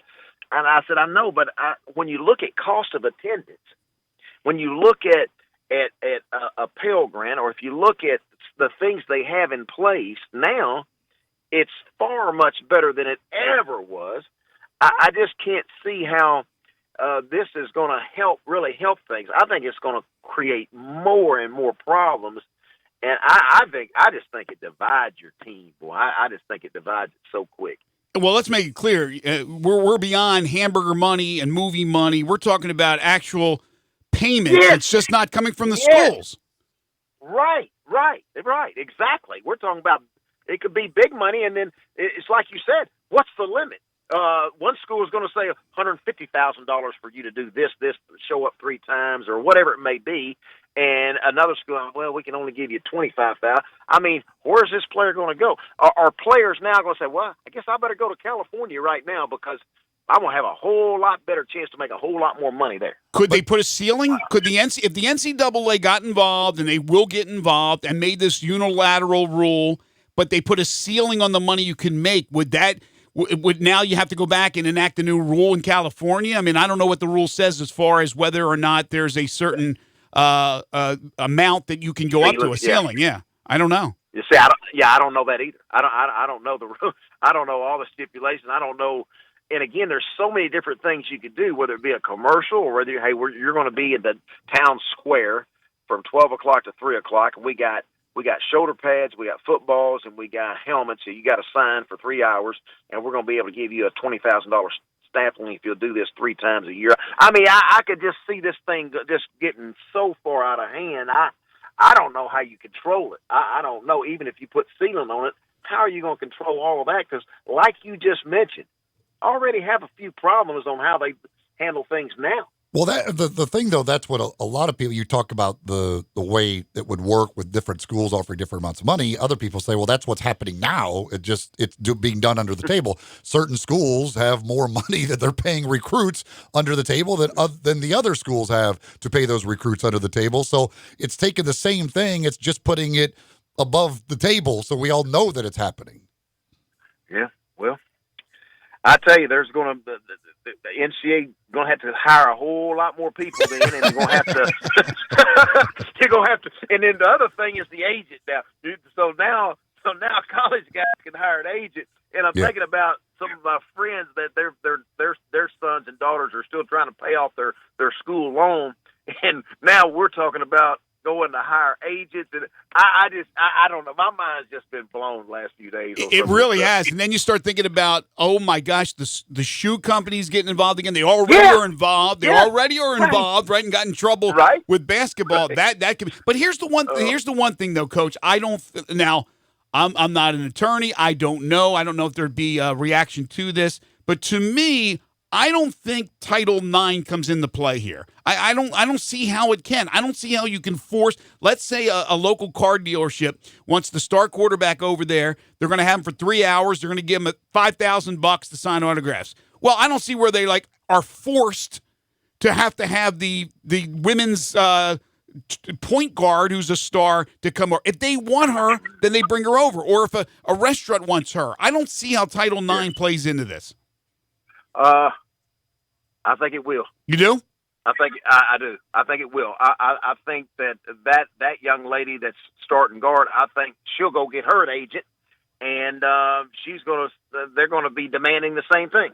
Yeah, by law they're not. They won't have to give her that. If she can get that money from that, more power to her. I mean, every athlete would be able to go out there and try to sign if they want with an agent and to make money off their likeness. But I don't see how they would be. How can you force a business to say, all right, if you're going to get that guy, you're going to have to get that female as well? Right. Probably not. It's just going to create hard feelings, bad feelings, and everybody's going to say, this is life. Hey, this is the way it is. That could be a problem. So you really think as coach, as long as you've coached, that it could wreck a locker room? Oh, without question. You're talking about a disruptive locker room, getting ready to practice, and one of your players comes in, and he's hooping and hollering, doing backflips, and what is it? Hey, I'm going on the open date, I get to go down here to the dealership or go down here to the town square or whatever it may be. Mm-hmm. I got this big ceremony, and all I got to do is sit there for 3 hours, and I'm going to get paid. Right. Well, his mind immediately leaves the playbook of who I'm going to block and who I'm going to go tackle. And for the love of the game, wait a minute, how am I going to get mine? Yeah. Immediately. The other question I have on that too is if whatever player, the star quarterback, say he does go and do some appearance or whatever, and he makes whatever the amount of money is, can he give that to one of his teammates, or does that become an illegal benefit? Impermissible gift? Because if one of his teammates needs money, can he just give it to him, or does that become a problem? Hey, what y'all have already asked and put down so many good statements. I can't wait to hear. Nobody knows. It's just right now. They passed the law, and nobody knows the ceilings. Nobody knows where it stops. Can I give my money to a teammate? Can I donate? Hey, nobody knows. It's a different world. There's a lot to be figured out, and they've got a few years to do it. Yeah, they got a few years. Yep. Yeah, we have not heard the last of it. We've just getting started with this. It's a very interesting, controversial, polarizing topic. We're with Houston Nutt, who's joining us on the program. Of course, Houston does a great job now with CBS Sports Football as one of their great analysts and a former head coach. You know him at Ole Miss, Arkansas, of course, Boise State, Murray State as well. Houston, shifting gears, and some sad news certainly was the passing of Jevin Sneed, and I'm sure that hit you hard. Boy, it really did. I went to the funeral Sunday, and Chad Morse, he spoke. He did a great job. Got to see the mother and father and the sister and brother and some of the high school coaches and just some of his teammates. Just a sad, sad, sad thing. And, boy, I'm just thoughts and prayers are with the family. Yeah, that's certainly is tragic. And I mean, certainly the Ole Miss days were, you guys had some success with him there. We had 2 great years together, and Jevin really was just instrumental in 2 Cotton Bowl victories, one against Texas Tech, one against Oklahoma State, and he was outstanding. He was just a good young man and loved his teammates. He worked hard, and just a sad deal, boy. Hey, that was before transferring was chic. Jevin started at Texas, then went to Ole Miss, played for you, Coach. Now the transfers are everywhere, and many of them have really produced with their new schools. But the transfer portal, any thoughts on that? Do you think it's going well? Is it working, or would you tweak it?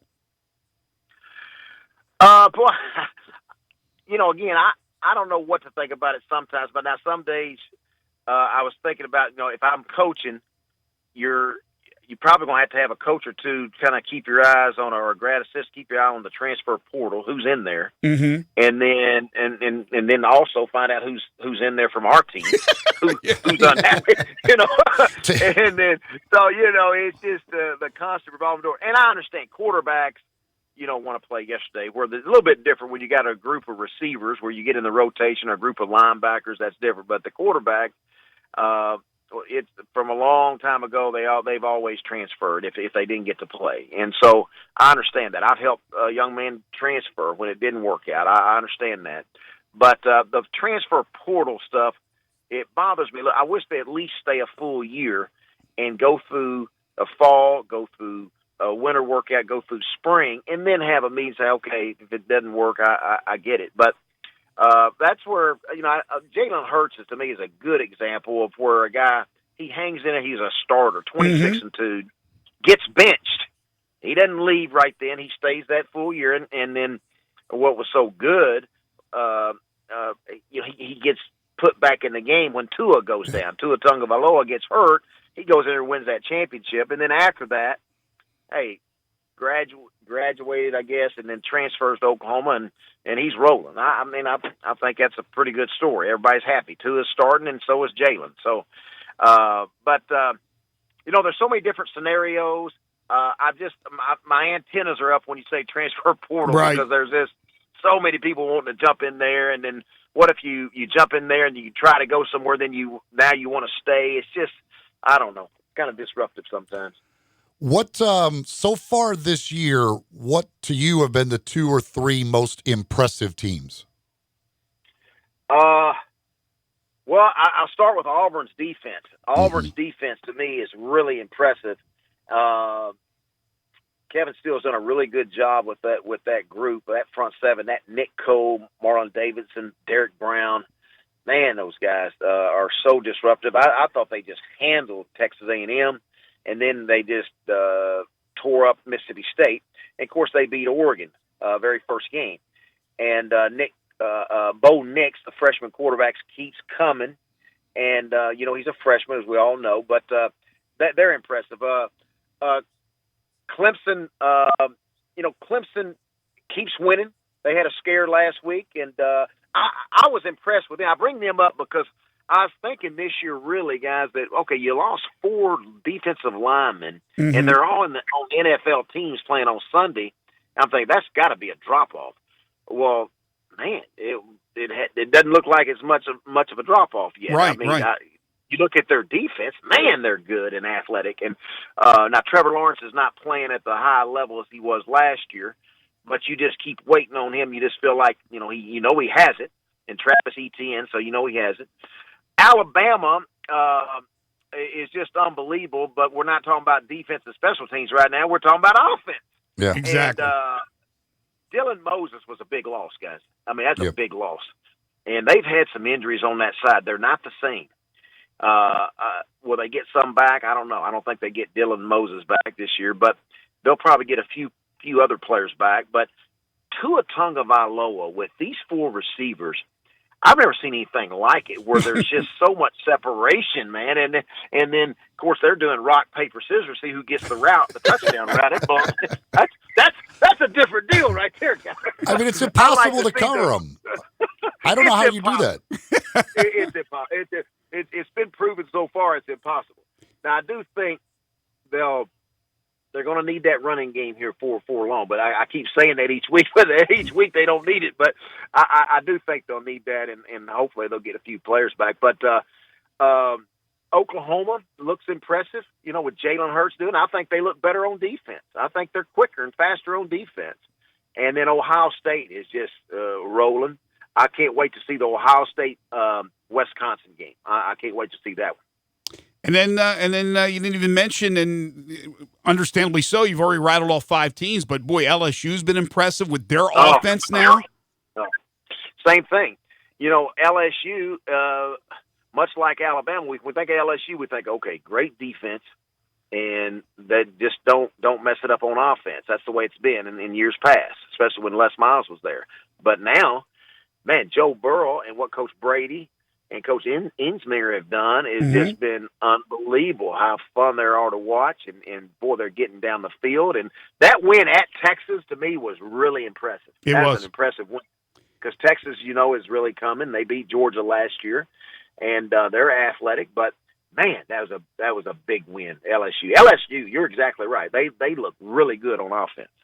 He is Houston Nutt, CBS Sports football analyst, former head coach of the Rebels, the Razorbacks, the Broncos, the Racers. You can follow him on Twitter at CBS Coach Nutt. It is always great to have you on, Houston. Thank you so much. Really appreciate it. Man, thanks for having me, guys. Take care. Another state has joined the fray. Pennsylvania is going to be introducing a bill to allow college athletes to be paid for their name, image, and likeness. And wasn't there one earlier today that I read about that wasn't not Pennsylvania, another one? I don't know. I did not see any other one. I think we've seen so far or have read about South Carolina, New York, now Pennsylvania for sure. So it's coming. They're coming fast and furious. We do have if all this happens and the NCAA football game doesn't get brought back, I'm going to be really disappointed. That's the hopefully for the positive side for everybody. We do have a correct answer to the Humdingers trivia question. The people were all over this one. I guess it made it too easy. The 2 active players in the NFL with more than 10,000 rushing yards, other than Frank Gore, who's over 15,000, are Adrian Peterson, who has 13,400, and LaShawn McCoy at 10,820. It's funny because you look at that. Peterson's at 13,400, but Peterson isn't getting much now, and I don't know how much longer he plans on playing, but it ain't going to be much longer. LaShawn McCoy is only at 10,800, and he's not going to play much longer. I would say Frank Gore is the last 15,000-yard rusher the NFL will ever see. As you mentioned earlier, one of the most underrated players, and the reason is because he's not this flashy player, nor is he a guy that is controversial. And you don't hear him a lot as far as post-game. He's not on post-game tirades. I'm sure he answers the questions. Come to think of it, I mean, I don't even remember hearing Frank Gore. So he's kind of under the shadow, or in the shadow, I should say, out of the spotlight, and he's been a superstar for his entire career, and he will be in the Hall of Fame. He will be in Canton. With the NFL, the way it has gone with running backs and the short shelf life of them, and just the way now teams all seem to have 2 backs and they're spreading out carries, I'm not sure how many more 10,000-yard rushers we'll have in the NFL. Yeah. It's just hard. There are still some workhorses, but how long can you be a workhorse for? How long can you get 20 carries a game, 25 carries? I mean, those guys last about 4 or 5 years and then they're done. It's hard to, we're not going to see many more. I don't think we'll ever see anybody get close to 15,000 again. Well, what have they always said about the shelf life of a running back? It's 3 years. So you have these other guys that have stood out and have put together 8, 9, 10, 11 years. That's crazy talk. It's very rare, and those guys are the exceptions to the rules. The person who got it correct first will be notified. If you are not notified, that means you were not the first one to get it right. But a lot of folks got that one right, so congratulations. We do the Humdingers trivia each and every Tuesday. Steve Macy from the University of Memphis is next. We'll talk a little Memphis Madness. This is Middays on Real Sports Talk, Sports 56, 96.1 and 87.7. Search Sports 56 on Facebook and give us a like. And follow us on Twitter at Sports 56 WHBQ. Hey Memphis, it's Chad Gatlin with Farmers Insurance and MemphisFarmers.com, here to tell you about something really exciting. We are sponsoring hole number 3 in the South Tipton County Chamber of Commerce's annual golf scramble. It's Wednesday, October 2nd at 8:30 a.m. at Forest Hill Golf Course in Drummond's. And if you get a hole-in-one on number 3, you get $10,000 cash courtesy of MemphisFarmers.com. To register your 4-person team for the tournament, call 901-837-4600 or email chamber@southtipton.com. Warning, this product contains nicotine. Nicotine is an addictive chemical, not for sale to minors. Website restricted to adults 21 and over. Let's be real. Most smokers aren't looking for some overcomplicated vaping machine. That's why we created My Blue. My Blue is simple. Our pre-filled liquid pods mean there's no mess. One charge and My Blue lasts all day. And with our range of flavors and nicotine options, you have a choice. My Blue answers on what matters for smokers. Real nicotine satisfaction. And right now, try My Blue for $1 at select retailers or myblue.com. It's back. The Carhartt Crazy Sale at Frontier Western Store in Olive Branch. Visit Frontier this month for huge markdowns on clearance Carhartt items. The latest fall line just launched also, and Frontier is fully stocked. We've got jeans, shirts, bib, overalls, jackets, coats, gloves, belts, boots, and more. And to make room for all the new items, we've discounted a number of short-sleeve plaids and T-shirts. Save up to 50%. All Carhartt jeans are now $5 off. This is the last jean sale of the year, so stock up now for yourself or for someone else for the upcoming holidays. Christmas will be here before you know it, so you might as well save some cash now on what you know you'll need. Also this month, we are including a buy one, get one half-price sale on all novelty T-shirts by Simply Southern, Girly Girl, Live Oak, and more. It's the Carhartt Crazy Sale and more at Frontier Western Store, 5880 Goodman Road in Olive Branch, and on the web at frontierwesternstore.com. Family owned and operated since 1967. At Jason's Deli, you can stuff yourself full of great deli food that's healthy, fresh, and best of all, it's not expensive. Jason's Deli is all about choice. Whether you're looking for a gluten-free menu, vegetarian sandwiches, healthy kids' meals, or if you'd like to invent your sandwich via the build-your-own selections, Jason's Deli has you covered. And they only use fresh, wholesome ingredients. Choose from the club and specialty sandwiches, paninis, wraps, soups, salads, pastas, and much more.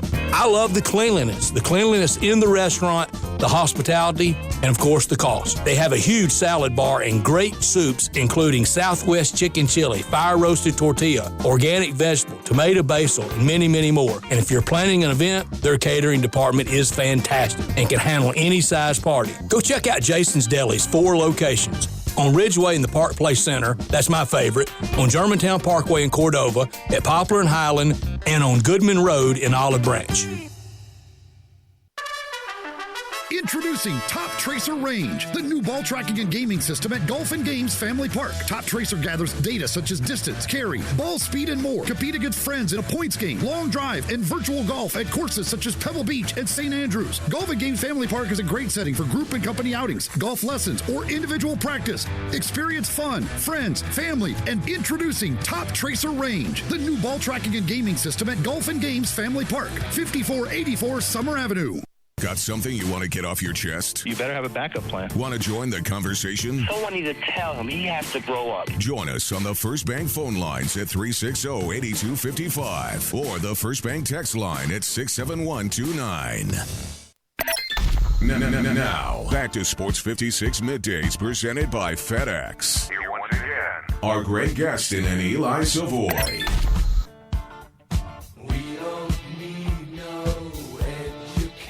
Welcome back, everybody. 11:30 is the time.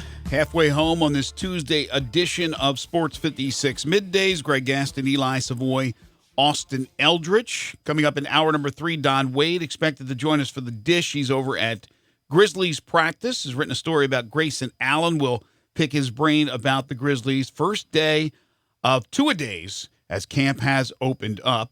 Also, we got 2.5 questions coming up on the program, and we will look back at the NFL, our Week 4 recap. But right now, time to talk some University of Memphis athletics. We do it each and every week with our friend Steve Macy, Senior Associate AD at the U of M. He joins us now on Middays. You can follow him on Twitter at Steve Macy. What's going on, Steve?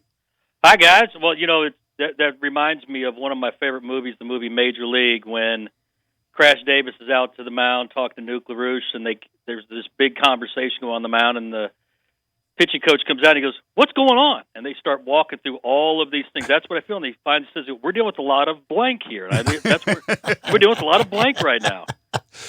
Well, Steve, can you tell us anything about Lil Baby? He's little. Is he? I don't know. I have no idea. I have no idea. Is he a baby? He's Lil. I don't know think if he's little. I don't think either one. I think both of those things are untrue. I don't think his name is indicative of him whatsoever. Is he going to be here? I cannot. As you guys know, we go through kind of a lengthy process of agreeing that we will not disclose anything about Memphis Madness, and we take it seriously. And I know, all joking aside, that someone may have posted on their own social media about being part of Penny Hardaway University, which is awesome in its own right. It kind of is. It's its own story, I think, about the rebranding of the university. I'm hoping Dr. Rudd didn't pay attention to that closely. It might be a surprise. If he ends up winning a national championship, it might be true. Well, I mean, I think that we just get ourselves ranked as we want to. As one of the biggest goals was to be ranked academically as an institution and become a Tier 1 university, and finally ranked in that regard. And then all of a sudden we go through a rebranding strategy. I'm not seeing it. Hey, Eli, how many songs of Lil Baby can you rattle off? Ready, go. I didn't even know Lil Baby was a thing until yesterday. Steve, are we sold out yet? We're close. We were, as of this morning, we're down to like 750 total tickets available. So in all, it'll sell out. It'll either be today or tomorrow, or at worst Thursday morning, but it will sell out, and it's going to be spectacular. We were yesterday working on practicing a couple things for the event, and had a long, lengthy meeting this morning, and then had a second meeting to talk about some specifics. And it's a massive event that's going to be really fun. We teased a little bit about a court that we're going to reveal. And unlike last year where we just had a court that we revealed, which was just for Memphis Madness, this is going to be our new court for the year. And, somehow kept us under the radar that the court was getting a rebranding and being redone, and was done this summer. And the neat thing is that it's a local company called Sports Floors. Mm-hmm. And the owner is a lifelong Tiger fan and was very excited about the project, and has been part of doing some other things. I don't know if you saw the president's tweet, but we painted a court here in the community in Orange Mound, local court, an outdoor court that should be ready by tomorrow as well. And that's another project we've done with Sports Floors, just trying to really work on the brand and create some excitement and energy. But man, Thursday night's going to be, despite whether you know who one of the performers are or not, it's going to be a really fun night. So, because the court you guys have been on, that's only been a few years that they've been using that design, wasn't it? Yeah, it's been since 2015 or Okay. 2014, so it's been a while. And those things they're designed to last about 50 years now. The courts are, and within that 40 to 50 year range, depending on humidity and how it's treated, you need to re-sand it up to 7 times. And so that's when you kind of space that out over time, and you sand it down and put a new primer coat on it and get a quick redesign and take care of it. That's the kind of the typical lifespan of a court. They're absolutely spectacular in terms of how long they last. So this is just the first rebrand on this court, so you can still sand it another 6 times after this one. So it's the actual same hardwood with a different design? It is. Okay, Yep. So, okay. Yeah, that's, in the old days, the courts wouldn't last, 10, 15 years, and you might sand it down 2 or 3 times in that lifespan, but at the end of it was really hurting. Gotcha. The courts they make today are just so spectacular and so good that they really can last, they say 50 years, but they're 70, 80 years is not unheard of. Steve, what is the schedule for Thursday night? When should people be arriving? I don't know if there's things out on the plaza or things inside that also will coincide with the actual teams on the court. Yeah, it's going to be another fun event like we did last year. We'll have the Blue Carpet Experience that'll be out on the FedEx Forum Plaza starting at 5 o'clock. And there'll be a DJ out there starting around 4, and we'll have a stage, and we'll have some concessions out there as well as the step and repeats where you can take your picture with some cool backdrops with Tigers and Memphis Madness. That'll be starting and really ramping up at 5, and that'll run all the way until 6:45. The doors to the Forum will open up at 6 o'clock. And then we will start the show promptly at 7. There will be we really are encouraging people to get in their seats with the cheer and dance team, and then we'll have the court unveiling, and then the introduction of the teams. People are not going to want to miss any of that, so we encourage people to get down there early, hang out on the FedEx Forum Plaza as part of the Blue Carpet Experience, and then start heading in, well before 6:30, so you can get in line to go find your seat and be ready to go right at 7. I'm really excited about it. It's been a lot of work, a lot of people involved. There'll be some folks to get a lot of credit, and there's just so many people behind the scenes that have busted their backsides to make this happen. And it's a community event, but it's also a team event for them to help them with their recruiting and to make it a big time event for the city of Memphis and our men's and women's basketball teams. I'm really looking forward to Thursday night. What I find interesting, based on the kind of a weird thing with the football schedule, that in the month of October, the basketball team will play more home games than the football team with the 2 exhibitions. Well, there you go. Football is weird because there's literally one home game the entire month of October. Yeah, and I think as you look at kind of weather here, I think we prefer to have as many Octobers as possible. Mm-hmm. That typically, outside of today, is a pretty good month to play home games in, and just it's not too cold, not too hot. It's kind of one of those months that really is spectacular. But it's the football schedule is what it is. The Tigers sit at 4-0 in the top 25. There's no complaints. When did we get away from? And I love Memphis Madness, and I know other schools around the country do things similar. But when did we get away from that event basically being the first night you could practice, ushering in the new season? I always loved the Midnight Madness. Then we got to where you could start a little bit earlier in the night, and then we had that. Now it's like practice has already been going on, and you have this. When did we get away from that? Well, I think as you start to look at what the event was for, I think in the past it kind of signified, hey, here's the first day. Right. This is the first time you can meet them, and I think it's got a point of, hey, what works scheduling-wise? What is from a team building standpoint, what works best in the schedule for the team? And I think, in Memphis's case, it was trying to find a date that didn't conflict with anything else was going on in the facility. Plus, here's a good Thursday night that a whole lot of recruits can make. And if you remember, ultimately this event is to showcase the team to the community and to potential Tigers. Good point. And so, a Thursday night that maybe isn't a high recruiting weekend for a lot of other schools is a perfect night to have the type of night you want to bring in some of the best talent in the country to come look at Memphis. And so there's all of those things go into deciding when's the best day to have this. And it's no longer just saying, hey, it's cool, we're going to start practicing at midnight instead of waiting until 4 o'clock on the same day. It's what's the best way to showcase your program. Well, and that's because, and I'm sure you guys have heard some of this. I mean, one of the things that I've heard from a lot of people is, why are they doing this on election night?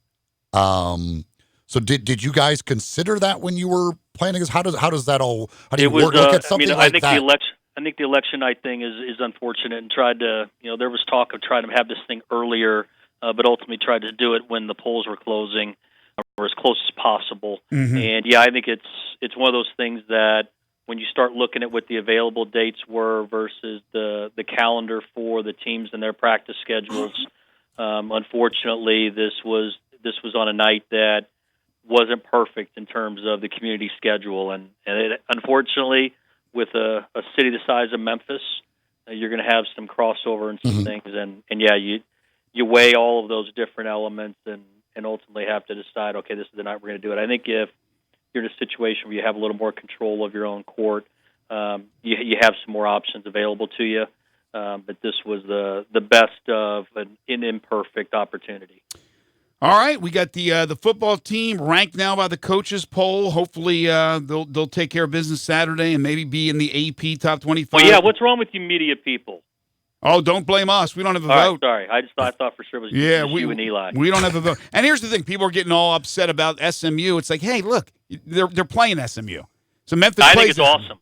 Yeah, I think it's. I was really happy to see SMU get in. Obviously the Tigers, I think, deserve to be a top 25 program, but I think if another AAC team gets the recognition that they deserve, and that win over TCU was impressive, and so I'm glad they're in. But even more importantly, if SMU can stay undefeated when the Tigers play them, they're ranked. Maybe the Tigers get in.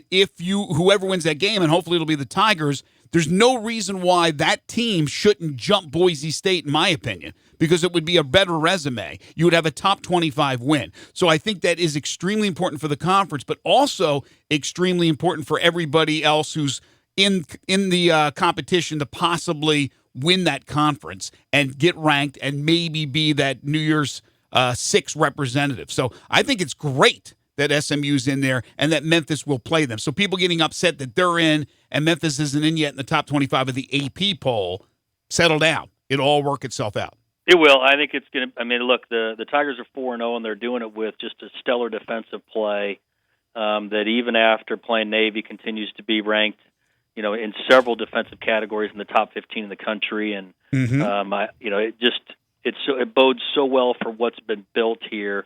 And as the season progresses, and on November 2nd, when we have homecoming and play against SMU, that's an awesome opportunity, and I hope they're undefeated as well. I think that would be a great day for the conference to have in an early November date. 2 undefeateds going at it, both ranked at that time in both polls. I mean, you can't look ahead that far, but yeah, that is not a bad thing. And when you've got great teams in your conference that you have an opportunity to play against, there's nothing better than that. But we've got a long ways to go. There's a tough game at Temple. Sure. Obviously, Tulane. We owe them a little something from last year back here at home on the 19th, and that's going to be a big game for us as well. Well, first things first, Thursday night, Memphis Madness. No time better than now to break the news that Lil Macy will be performing Thursday night. So we're looking forward to the rapping stylings of Steve Macy. Yeah, that's not going to happen today, tomorrow, Thursday, or any day. Steve, thank you so much, man. Appreciate all the hard work. We'll see you on Thursday. See you Thursday.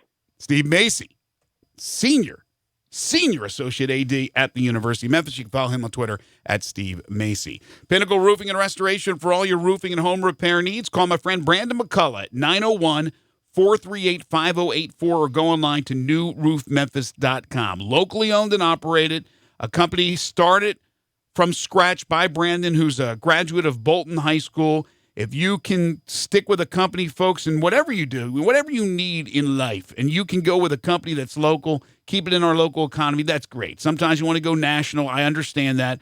But they do an amazing job at Pinnacle Roofing and Restoration. They'll work with your insurance company or out of pocket. They offer financing, many different plans, including a 6, 12, or 18-month same-as-cash option. Now, they do both residential and commercial roofing. So business owners, property managers, if you're listening, you got a problem with the roof, you got a leak, you got any other issue going on, don't wait until it's a major headache. Call Brandon today. They'll come out and do a free roof inspection. They're licensed, bonded, and insured, a member of the Better Business Bureau. You get a 5-year labor warranty on all roofs, and satisfaction's always guaranteed. Don't forget about the $100 referral fee for all new roofs. Refer somebody to Pinnacle, they go with Pinnacle, you get $100 for referring them. They do carpentry work, exterior painting. They can replace gutters, install shingles, put up fencing and siding, rotten wood repair, quality work at a very reasonable price.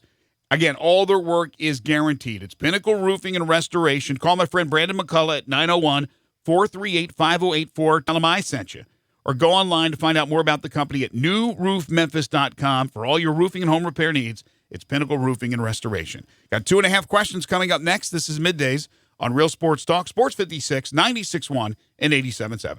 The Peter Edmiston Experience with C.J. Hurt. Weekday mornings from 7 to 10. Only on Sports 56, 96.1, and 87.7. Hi, this is Greg Gaston from Sports 56, and I want to tell you about Donnie Morrow and the Morrow Group at RE/MAX on Point Guarantee. They'll sell your home within 65 days or they will work for free. Donnie Morrow and his team have sold over 500 homes during the past 3 years and over 200 homes sold last year alone. Call 901-359-9698 or go online at MidSouthHomefinder.com. List with Donnie Morrow and sell tomorrow. Realistically, these things can happen. Restrictions apply. See Realtor for terms and conditions. Free guarantee applies to listing agent's commission. Each office is independently owned and operated. There's no question that Memphis is on a roll the past 4 years. 20,000 more jobs, $19 billion in development, record unemployment.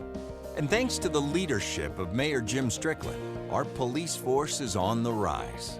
Our pension is now fully funded, and we've passed 4 balanced budgets without a tax increase. There are those who want to take us back to higher taxes, back to a time when businesses and jobs were fleeing our city. This election, you have a choice between the past and the future, and the stakes couldn't be any higher. Election Day is October 3rd. Let's keep Memphis moving forward. Jim Strickland, Leadership Matters. Paid for by Friends of Jim Strickland, Paula Casey Treasurer. Human beings have been shaving for over 5,000 years. That's why Harry's doesn't add gimmicky features to their razors. They focus on the qualities that actually matter for a close, comfortable shave, and they never upcharge you. I've been shaving with Harry's all this year, and I love the clean, close shave I get, the easy glide, and I love the low price. Harry's is a return to the essential, quality, durable blades at a fair price, just $2 per blade. To keep prices low, they cut out the middleman. Harry's has an amazing offer for listeners of this radio station. New customers get $5 off a trial set from Harry's with code STATS at harrys.com. That means you can get a 5-blade razor, weighted handle, foaming shave gel, and travel cover, all for just $3 plus free shipping when you use code STATS at harrys.com. Go to harrys.com today, use code STATS at checkout to claim your offer. When I shave with Harry's. Offer code STATS at harrys.com. First Bank is here to help you, whether you're a business looking for a loan to expand or refinance an existing one, a homeowner looking for a mortgage or home equity line, a consumer wanting to finance your dream car, or wanting a competitive rate on your CD deposits. Let First Bank try to handle your banking needs. Stop into one of First Bank's 3 local branches today, 6482 Poplar Avenue just east of International Paper, 8398 Highway 64 across from Wolf Chase, and 6280 Highway 64 in Oakland. Or check them out online at firstbankonline.com. Member FDIC, Equal Housing Lender. Now, back to Sports 56 Middays, presented by FedEx. Here once again are Greg Gaston and Eli Savoie.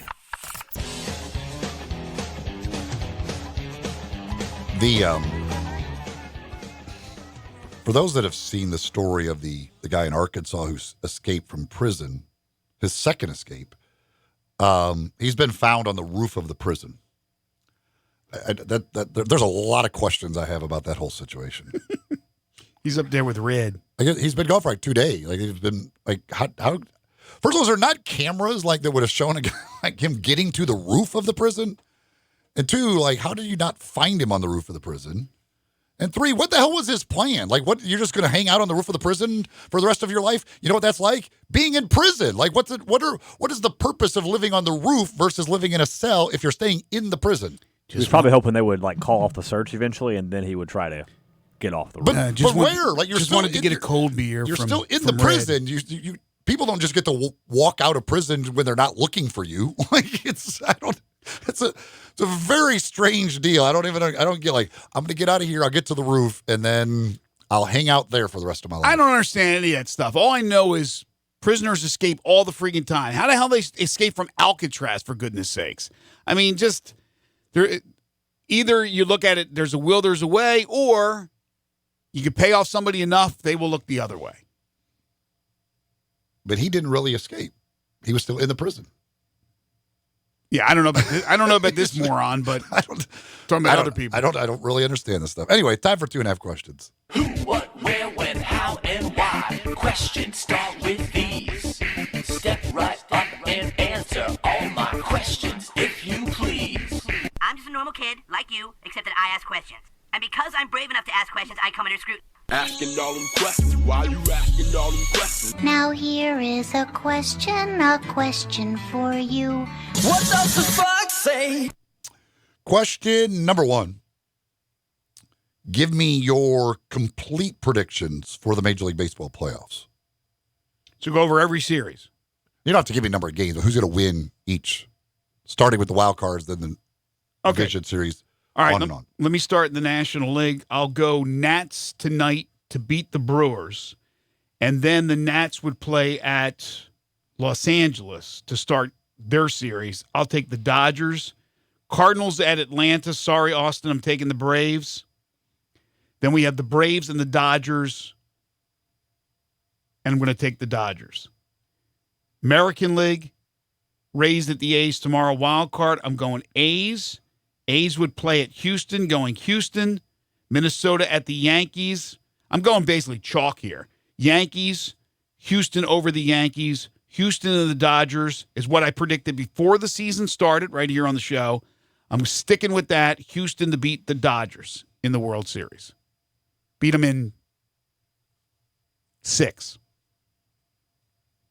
My preseason prediction was Yankees over Cardinals World Series. I hope that is incorrect and that the Cardinals aren't anywhere near the World Series. Yeah, but that would be a stronger prediction. I mean, well, who's ever right would be the strongest prediction, but that would be a pretty non-chalk prediction from the Cardinals. Yankees is chalk, somewhat. I hope the Yankees don't come anywhere near a World Series. Whether they do or not, I don't care. As long as the Cardinals are not near it, I'm fine. Go Cardinals. Let's go. As long as the Cardinals lose to the Braves, all's good in the world. All right. Question number 2. You had asked Conor O'Gara this same question. If you're just basing it on performance this year, and you're putting together a ballot today, this is the first ballot you've done all year. Give me your top 5. So the BCS standings start today. CFP. The CFP standings start today, yes. All right, so let me think about this for a second. I got to go Auburn number 1. Then I'm going to go LSU 2. Alabama 3. Ohio State 4.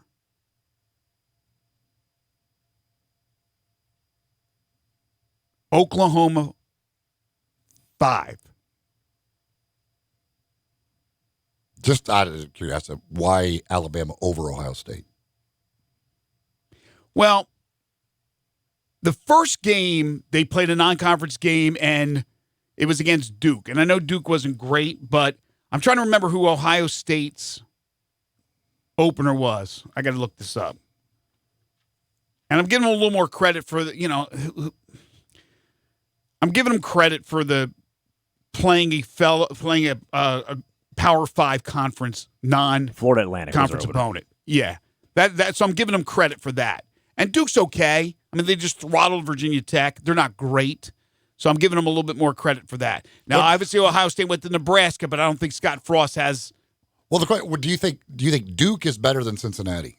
I do. Okay. I do. I have Ohio State as my number 1 team. Well, I gotta look at who they've played. It's not just how they've played, because all these teams are mowing over everybody except for Clemson's narrow win against North Carolina, and that's why I'm penalizing Clemson and dropping them down. You don't take anything into consideration from last year. They're obviously the defending champions. So if we just going from scratch on what they have done so far this year, it's not only performance, but also who they played. And so there's no way I'm putting Ohio State or Oklahoma or Clemson or Alabama over what Auburn's already accomplished and what LSU's accomplished. Now, I do like Auburn's win over Oregon. That's a good win for them. I just like Ohio State. They haven't lost a game, or they haven't won a game by less than 24. LSU beat Texas at Texas. Yeah, LSU did beat Texas. So I'm going to give those guys credit. It will all work out, obviously, especially those teams in the SEC West are all playing each other. All right. Final question for you. Assuming they were all of legal age, so don't worry about age. What 3 Grizzlies would you like to hang out and have a beer with? Okay. Jonas Valanciunas, absolutely 100%. 100%. Number 2, and this is no particular order, but the second one I want to hang out with is, do I want to go to jail? I'm thinking with Grayson Allen, we could get into a fight. I would say number 2.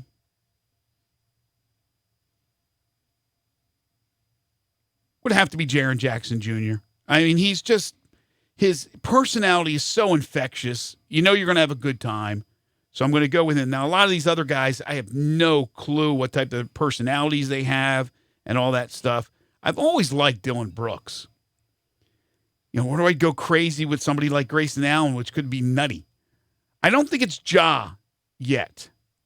I'm not going to go with Ja. I'm going to go,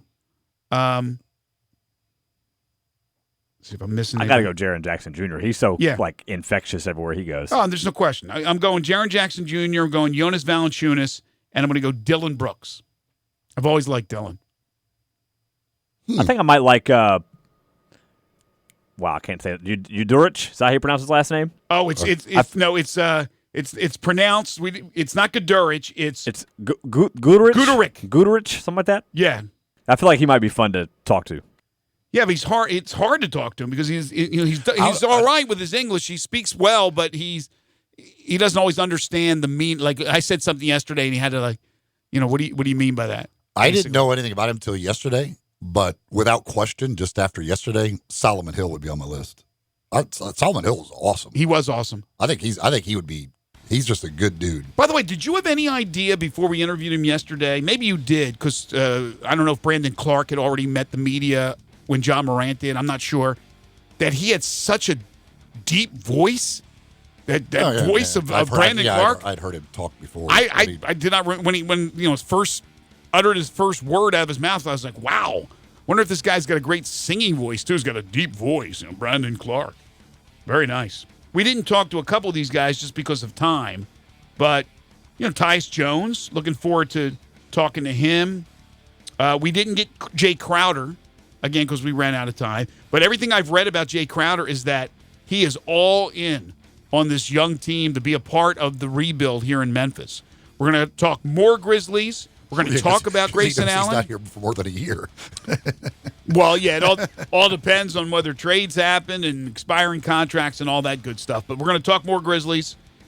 He wrote a story that's out today at the Daily Memphian on Grayson Allen. Don Wade expected to join us here in hour number 3. And now, again, that's according to whether or not the interviews are taking place after the Grizzlies' first of 2 practices today. So hopefully that will work out. And then we'll also have our NFL recap from week 4. That'll be coming up in hour number 3. And depending on Don's situation, maybe some time for your calls and your texts. We love to hear from you. You can message us at Sports56 WHBQ on Facebook, Periscope, Instagram, YouTube, and Twitter. 67129 is the text number. And again, I'll give you the phone number, but we'll open up the phone lines only if Don doesn't join us. He is expected to join us, though. That is 360-8255. This is Middays. Hour 3 coming up on Real Sports Talk, Sports 56, 96.1 and 87.7. Memphis, it's official. Crab King Seafood is where it's at. For the most flavored seafood and biggest plates, run to a Crab King's near you. Visit our Bartlett Cordova location at 7140 Stage Road or our East Memphis location at 5992 Knight Arnold Road. Starting this week, get 3 juicy snow crabs, 17 shrimps, 2 whole sausages, 2 corn, 2 eggs, and a large side of potatoes for only $43.99. That's right, $43.99. The price, the portions, the service is why Crab Kings is number 1. Make the right choice the first time. Make it Crab Kings. Come and devour our tasty snow crabs, king crabs, shrimp, salmon, and catfish. Enjoy Memphis' best tasting pastas with your choice of toppings. Visit our Bartlett Cordova locations at 7140 Stage Road or our East Memphis location at 5992 Knight Arnold Road. Crab Kings is open Tuesday through Sunday. For more information, Google Crab Kings Memphis or download the app. Crab Kings, a Memphis original. Hi, folks. Rob Walker, Infinity of Memphis, and we've got a new Infinity crossover vehicle that has raised the standard of comparison to a new level. Imagine having both sports car performance and eco-friendly efficiency on demand, working together to empower every driving experience. The result of 20 years of engineering, QX50's award-winning variable compression turbo engine is the world's only engine of its kind. Like two engines in one, it delivers a combination of power and efficiency that is truly in a category all its own, and only Infinity has it. You'll never sacrifice performance for the sake of efficiency again. And QX50 MSRP starts at only $36,550, which is less than its Acura, Audi, and Mercedes competitors. Add to that QX50's award-winning sumptuous interior, and you have the best combination of performance and comfort in the mid-size crossover segment. MSRP excludes destination charge, tax, title, license, and options. Infinity of Memphis or online at infinityofmemphis.com.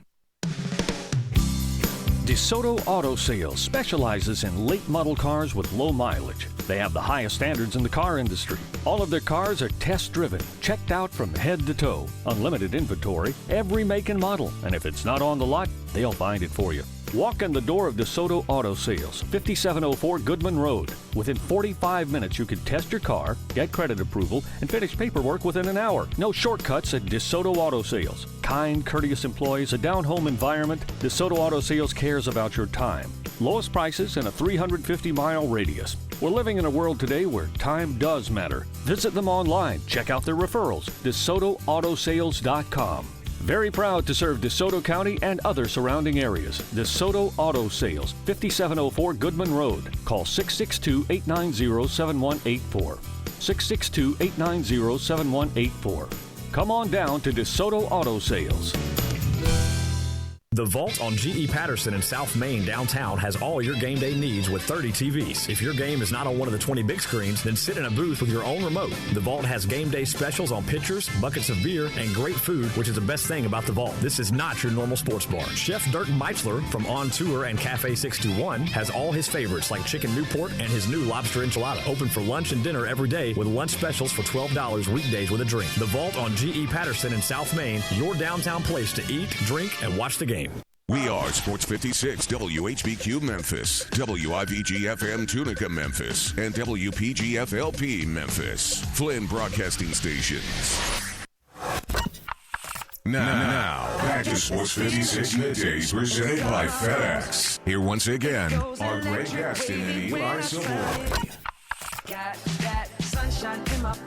Welcome back, everybody. 12:03 the time. Final hour for us today here on this Tuesday edition of Sports 56 Middays as we usher in the greatest month of the calendar year, October. Greg Gaston, Eli Savoie, Austin Eldridge. We are in the Family Leisure Studios where family and fun come together. Huge discount on all spas going on now. It is the time to buy. Over 50 spas in stock and ready to ship. Family Leisure, 2120 Whitten Road, just north of I-40. And Sports 56 Middays is delivered each and every day by our title and presenting sponsor, FedEx. No matter what stage you're at in your business, there's room to grow online. Learn more at FedEx.com/e-commerce. It is Tuesday. Don Wade joins us every Tuesday to talk whatever we want to talk about. And today I think will be very Grizzlies heavy. Don, you can read all his great stories, including his new story on Grayson Allen at the Daily Memphian. You can follow him on Twitter at DWadeMEM. He joins us now via the phone today. He is covering the Grizzlies, and they're practicing for the first time, their first two a day. And Don joins us now on the program. What's up, Don? How are you guys? Doing fantastic. Is it the same policy from the Grizzlies, media not allowed at practice? Right. I mean, you know how it is. They let you in, and, guys are finishing up, hitting their allotted free throws or three-pointers, and then they kind of, bring people over as you request them. But, yeah, as far as, actual real practice, I guess in case you're, some sort of double agent, for the Houston Rockets or something, can't let you in there. Those guys are shooting balls, and they're going into the hole. We got to report that. They've got this guy named Jaren Jackson Jr. Looks like he could be pretty good. Yeah. Your thoughts, initial thoughts on Media Day yesterday, and then we'll talk some specifics. Well, to me, the striking thing about it was there were a whole lot of us covering Media Day who have done so many more Grizzlies Media Days than anybody on the team.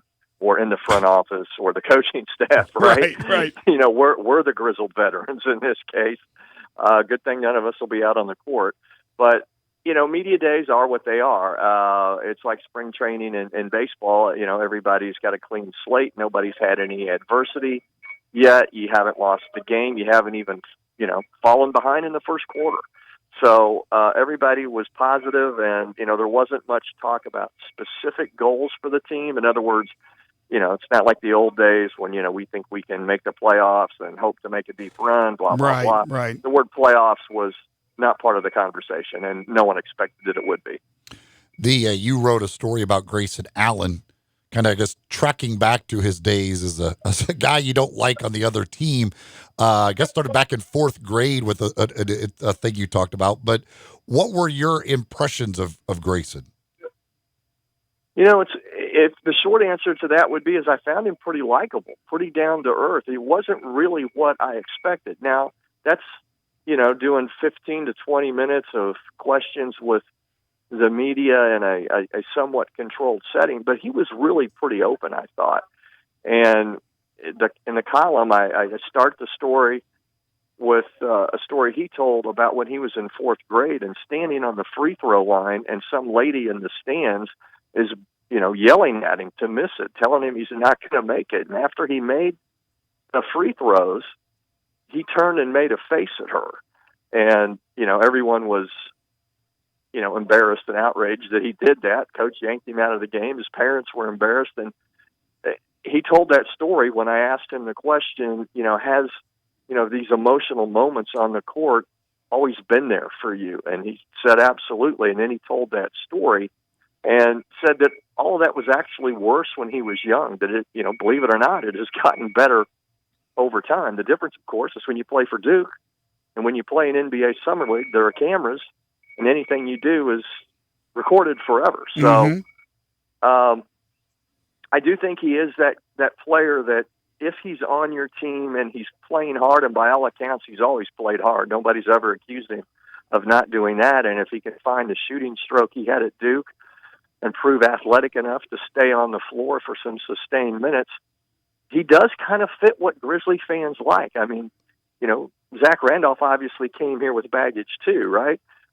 If you play hard and produce for Grizzlies fans, they'll take you as their own and they'll defend you. And so that's the path that's before him. If he can find his way along that path, he could, as crazy as it might sound, become something of a crowd favorite. If he trips anybody in the NBA, like if he'll just trip like Chris Paul, they'll want to build a statue of him outside FedEx Forum. That's exactly right. You were golden for life here. Well, two things. One, I would be outraged that lady, at that woman, an adult woman, is screaming at a fourth grader to miss free throws. I'd be more irate about that than him making a face. Well, I would too. But you know what? I've heard, you know, my three sons all played competitive youth sports, and I saw and heard a lot of things that I didn't imagine I'd ever see or hear, right? You know, so it's like, oh yeah, that you know, and they're the same generation pretty much. So yeah, that's about par for the course. What's the age limit where you can start yelling at them to miss a free throw? I mean, college? I think college. Yeah, I think it's a bad look in high school. It's a, you know, I guess if it's a rivalry or a state championship, you maybe understand the person got caught up a little bit. But I basically think it's off limits below college. I'm with you. And not particularly classy in college, by the way. I mean, you know. None of it's classy. I never have done that ever as a fan. Screamed at somebody to miss something or whatever. I don't know. Unless the New England Patriots involved, then you can do whatever you want. The other thing, believe what I'm hearing. The other thing about your story and about Grayson Allen is he didn't deflect any blame on anybody else. He blamed himself. He said he was the guy to put himself in this position. I really like that he stepped up to the plate and didn't try to blame it on something else other than himself. Yeah, I thought that was certainly encouraging. I also thought that one of the big takeaways was, you know, I asked him, I said, well, isn't it true to say that this competitive chip you've always had, if you don't have that, you don't make it to where you are today? And he said, absolutely. And that was, when he also said, I tried to back away from that for a few games in my junior year at Duke. And obviously he had some tripping incidents that season. And when he did that, he found himself playing scared, and it just didn't work. So he's got to find his way while still maintaining that edge, if you will, that has always allowed him to get to the highest level possible for his skill set. If he dials that back, he can't play in this league. So he's got to somehow do that. And I referenced it in the column on YouTube. There's multiple compilations of his plays. And when he tripped the Elon player, which was the move that got him the 1-game suspension at Duke, when he goes to the bench after that, he just has a full-on meltdown. He's crying so hard and shaking and kind of pounding it. I mean, like, he is inconsolable. Not over the fact that, he was called, for a flagrant or whatever, but over what he'd done, that it had happened again. And so there's obviously a control component here. He is fighting to master this. And, he had 2 technicals in 8 seconds in an NBA Summer League game with the Grizzlies, and he was in a trade for a man, Mike Conley, who hasn't had a technical in 12 seasons. So you're talking about 2 people that are operating on very different ends of the spectrum. And I don't think anybody wants this to end more than Grayson Allen does. Right. But here's the biggest question of all, and I know he was taken in the first round by Utah. Is he good enough to be a rotation NBA player? Well, that's the opportunity before him to prove. He didn't shoot like he did at Duke. That's not terribly unusual for a player in their rookie season in the NBA. I've mentioned this before, but I'll never forget Shane Battier as a Grizzlies rookie. The first 2 months, he got his shot blocked all the time. I mean, it was routine. It was like the way Hubie Brown used to count deflections. You could have counted the number of times Shane got a shot blocked in games early in his career, and it would have been a very high number. So there is the chance for growth, but I think it's also safe to say because of his past, he's going to be on a shorter leash.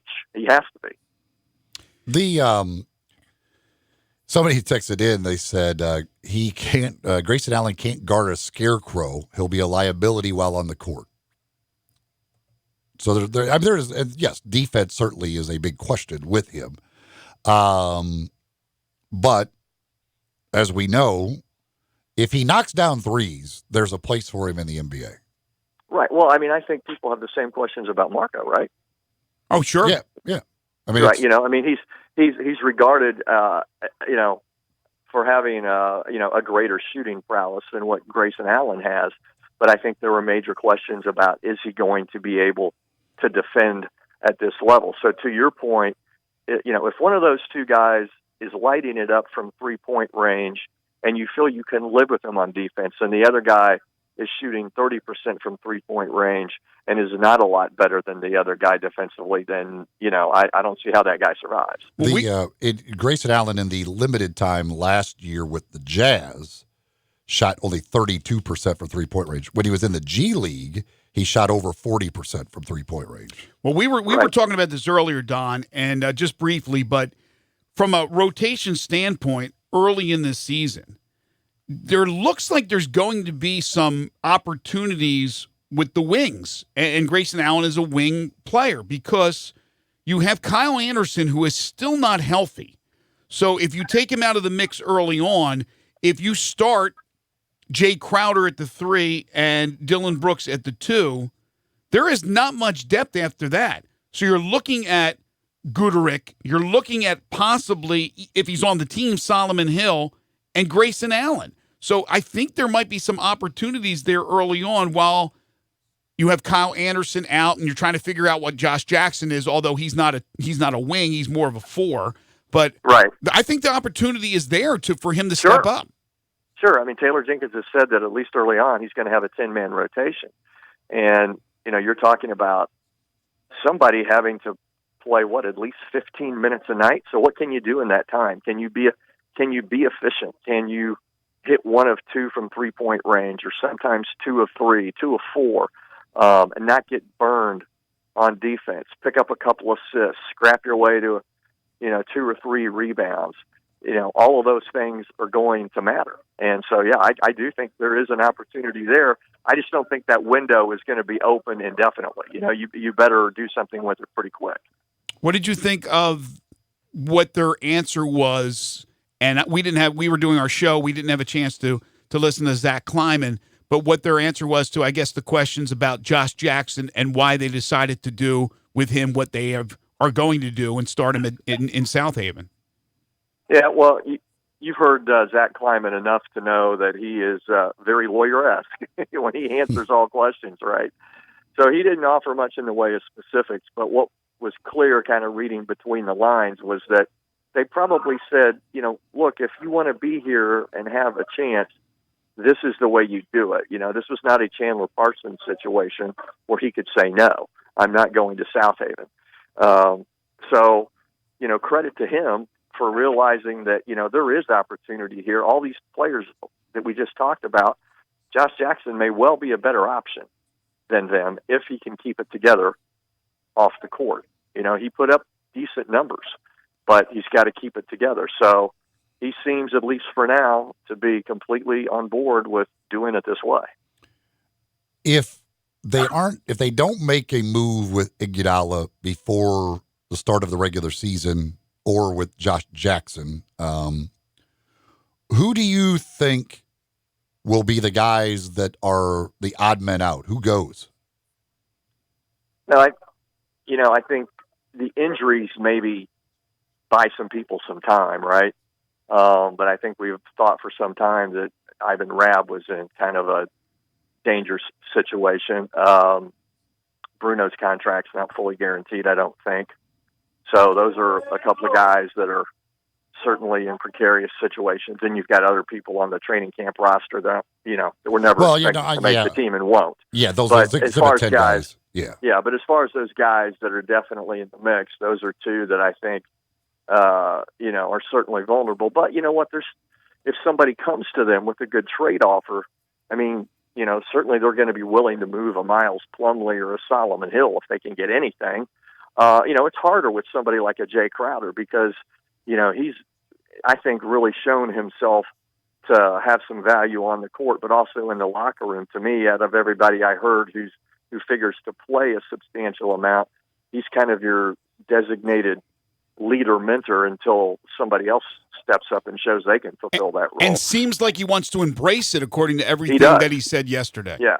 He seems like he really does, and he referenced players that played that role for him, Dirk Nowitzki primarily, but also Sean Marion, our old friend Vince Carter. So he knows the value of it, and he seems ready to supply that for this young team. I certainly could see Rabb going. I can't imagine getting unless it's just a money issue. Caboclo? Why would you get rid of Caboclo and keep Solomon Hill and Plumlee? I don't see it happening with Caboclo. I don't. He's too much of an athlete. I think you got to at least see more of what you've got there versus keeping Hill and Plumlee. To me, you could get rid of. Right. I don't. Well, I agree. I don't think there's. If you go to Google and you type in 10 worst NBA players, and you'll get a bunch of lists that come up, and poor Miles Plumlee's on pretty much every one of them. I don't see why you would keep him, honestly. Yeah. He would be one of those two. But Solomon Hill also certainly came across as a guy that would provide those intangibles and some leadership and so forth. But you know what? You've got to do enough on the court for people to continue listening to you. And that was one of the things when Vince was here, in a very different place in his career than when he was, jumping well over the rim and making all-star teams. He still did enough on the court and had a history, a resume that most of these guys won't come close to approaching, that allowed him to be heard. And, Solomon Hill's voice versus Vince Carter's voice, that's probably two different things. Well, no, that's a very fair point. We had Solomon on as one of our many, many guests yesterday, and we certainly enjoyed that conversation. He has so much family in Memphis. We had no idea. So they may, from an economic standpoint, they may want to think about keeping him because there's some ticket sales. Now, he seemed like a great guy, and he could have a lot to offer. But he's going to have to produce like anybody else. And the other possibility is, and it doesn't seem likely, But if a deal is made before the season starts for Iguodala, what happens if they get a player in return? Now that's another player that would be added to the roster that you would still have to get rid of the two, I think, to get down to 15. So there's some moves that still need to be made. We're just getting underway with camp, but it's exciting in the sense, Don, that there's so much uncertainty. Nobody believes that this team is going to be some playoff team. And like you said, the players didn't talk about that, which would be just foolish to go up there and try to pull the wool over our eyes and say that, oh, no, we're a great team that's going to compete for a championship. On the same token, they don't want to go out there and lose 15 in a row and do anything like that, from Valanciunas to all these guys. They want to win basketball games. I think for the fans, to win the fans over, you need to show excitement and competitiveness. And with Taylor Jenkins' style that he wants to play, I think there's going to be some excitement. Will they be competitive? That'll be the question. Yeah, and I mean, look, the big picture is the development of your two young players, Jaren Jackson Jr. and Ja Morant, who you think, are going to be all-stars someday. The development part of that, there's everything they do and how they play. That's one piece. But it's also everybody around them. And, what is this grind like? I've said it before. You can end up with a 25-win season, and it can be a 25-win season given where this franchise is, that is relatively low stress, or it can be incredibly trying and stressful and a drain on those young players and actually stunt their development. And that's why I think some of these other things we're talking about, having a Jay Crowder on the roster as a leader and so on, is important. But these guys around them, JV, others, they need to produce some. You can't ask two 20-year-olds to carry the entire load. Speaking of Jackson and Morant, I retweeted this. This came from another D. Wade, a less popular D. Wade than yourself, but a guy who played in the NBA named Dwayne Wade. And it was the little video that they shot yesterday of Jackson and of Morant and the potato chips. And so they're bonding over the chips. The relationship they've already been able to put together in a short time is pretty incredible. But this is Dwayne Wade. He's got the laugh emojis. This video will age well when these two are stars of the league. So it's one star to tell if other players are going to be stars. And I kind of like that, to hear or to read Dwayne Wade saying that these two are going to be stars. Not the potential, but are going to be stars. Because if that turns out that way for the Grizzlies, their future looks really bright. Well, yeah, and if that's what Dwayne Wade sees, there's validity in that, obviously. If he was a little bit on the fence about that, he doesn't put that out there. I mean, he obviously believes that. And, people have made the comparison with Ja that, he reminds them of Derrick Rose. And, that's pretty encouraging, too. Early tenure Derrick Rose, obviously, not injured Derrick Rose. But it's exciting to think about what might be possible. And, Rookie of the Year, I don't know that he's going to win it, but is he going to be in the conversation for it? I think that's perfectly reasonable to think, at least right now. I think it's absolutely reasonable. He is Don Wade from the Daily Memphian. Read his latest story on Grayson Allen. Read all his great stuff there. And follow him on Twitter at DWadeMEM. Catch him every Tuesday here on Middays for The Dish. Don, thank you. Have a great day. All right, you too. I was looking at the Athletic Memphis, and we know that our very own Peter Edmiston writes for that. Of course, Omari Sankofa. Taylor Jenkins' quote, says he wants Ja Morant to play fast and aggressive. I want him to go full bore. Yeah, Ja can do that. The question will be, we know he's talented. Will he be able to go that hard, play that long, Eli? Because you got to imagine he's going to get a lot of minutes and be physically okay through the rigors of the NBA and some of those physical players that he'll go up against. That'll certainly be one of the questions. Yeah, and again, I mean, it's hard to just come into the NBA as a rookie point guard and be really good. Guys tend to struggle a little bit at that position when you first get into the league, and just the difference in guys guarding you and the difference in offenses and everything that you're trying to do. It's a different beast, no doubt. Folks at Mid-South Ag Equipment can take care of all your equipment needs as you get out into the fields or around the home, whatever it might be. They've got equipment for you. The Case IH Farmall series of tractors, the full series of tractors, has all different sizes for all different chores. They also have the Bush Hog cutters, Bush Hog zero-turn lawnmowers as well. You can find it all, the Case IH and Bush Hog lines, at Mid-South Ag Equipment. New equipment, used equipment, service on your equipment, they can take care of you. Give them a call at 662-890-3141, or better yet, go by and see them. They're located just south of Collierville on Goodman Road. So easy to get to, as they're just a half mile west of the Goodman Road exit off of I-269. So easy now to get to with the new I-269. Take that Goodman Road exit, head west a half mile, and you are there at Mid-South Ag Equipment. When we come back, we'll be talking NFL Week 4 now in the books. We're a quarter way home through the regular season. Who's good, who's bad?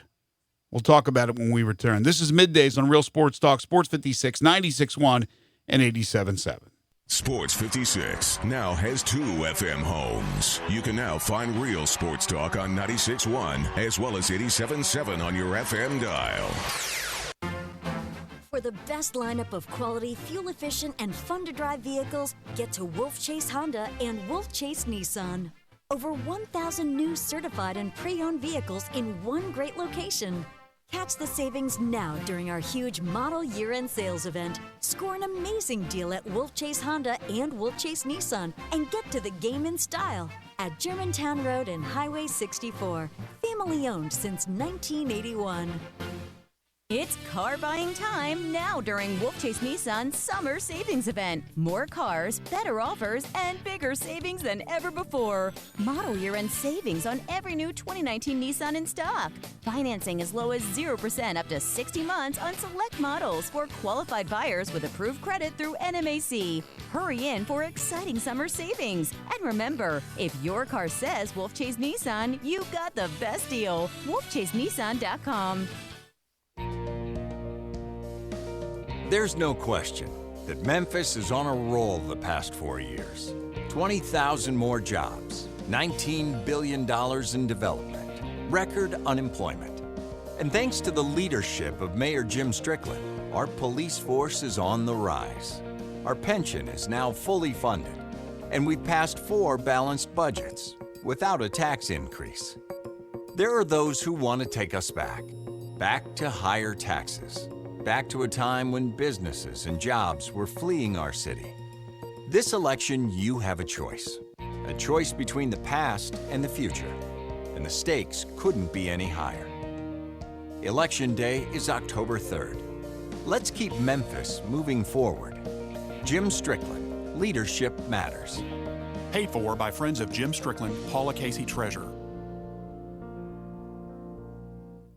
I Buy Houses, 901-406-1101. That's 901-406-1101. I Buy Houses. I Buy Houses will buy a house in any area, in any condition, and yes, it's guaranteed to close in 5 days. If you need to sell your home quickly, call 901-406-1101. If you've been through a divorce, if you lost your job, if you're tired of renters, I Buy Houses can get you your money quickly. I Buy Houses will buy your home in Shelby County, DeSoto County, Memphis, Bartlett, South Haven, Horn Lake, Olive Branch, anywhere and everywhere in between in any condition. And yes, they're open 24 hours a day, 7 days a week. I Buy Houses, 901-406-1101. That's 901-406-1101. Grab that pen, 901-406-1101. I Buy Houses.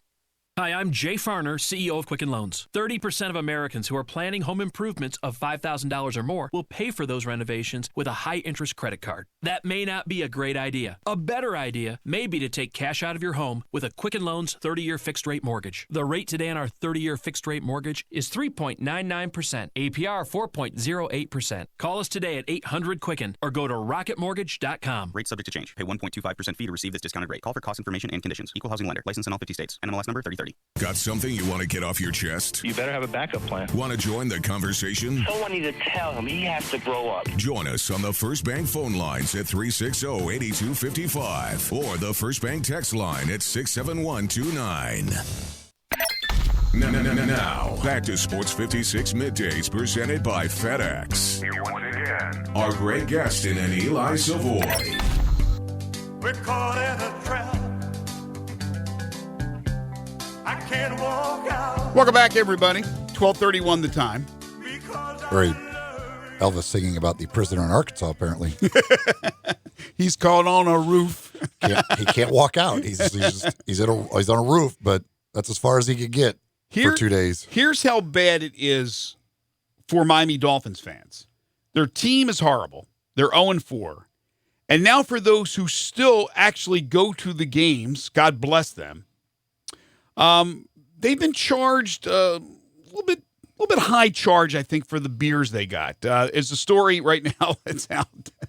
This happened at Hard Rock Stadium, Dolphins-Chargers. According to the Miami Herald, Miami-Dade police said vendor Nathaniel Collier was arrested for charging a fan $724 for 2 beers. Now that's an expensive beer. Collier swiped the fan's card with a personal card reader instead of the device issued to vendors at the stadium. However, the fan received an alert from his bank shortly after the transaction to warn him of the large charge. It also included the vendor's name. Collier, a 33-year-old walking vendor, was working for the Rocket Man, a subcontractor, and not Hard Rock Stadium or the Dolphins. Rocket Man issued a statement to the Miami Herald saying Collier was fired following his arrest. I mean, I understand criminals are dumb to begin with, but how dumb do you have to be? Oh, they're pretty dumb.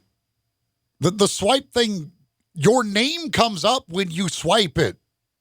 It's going to be hard to get away with that.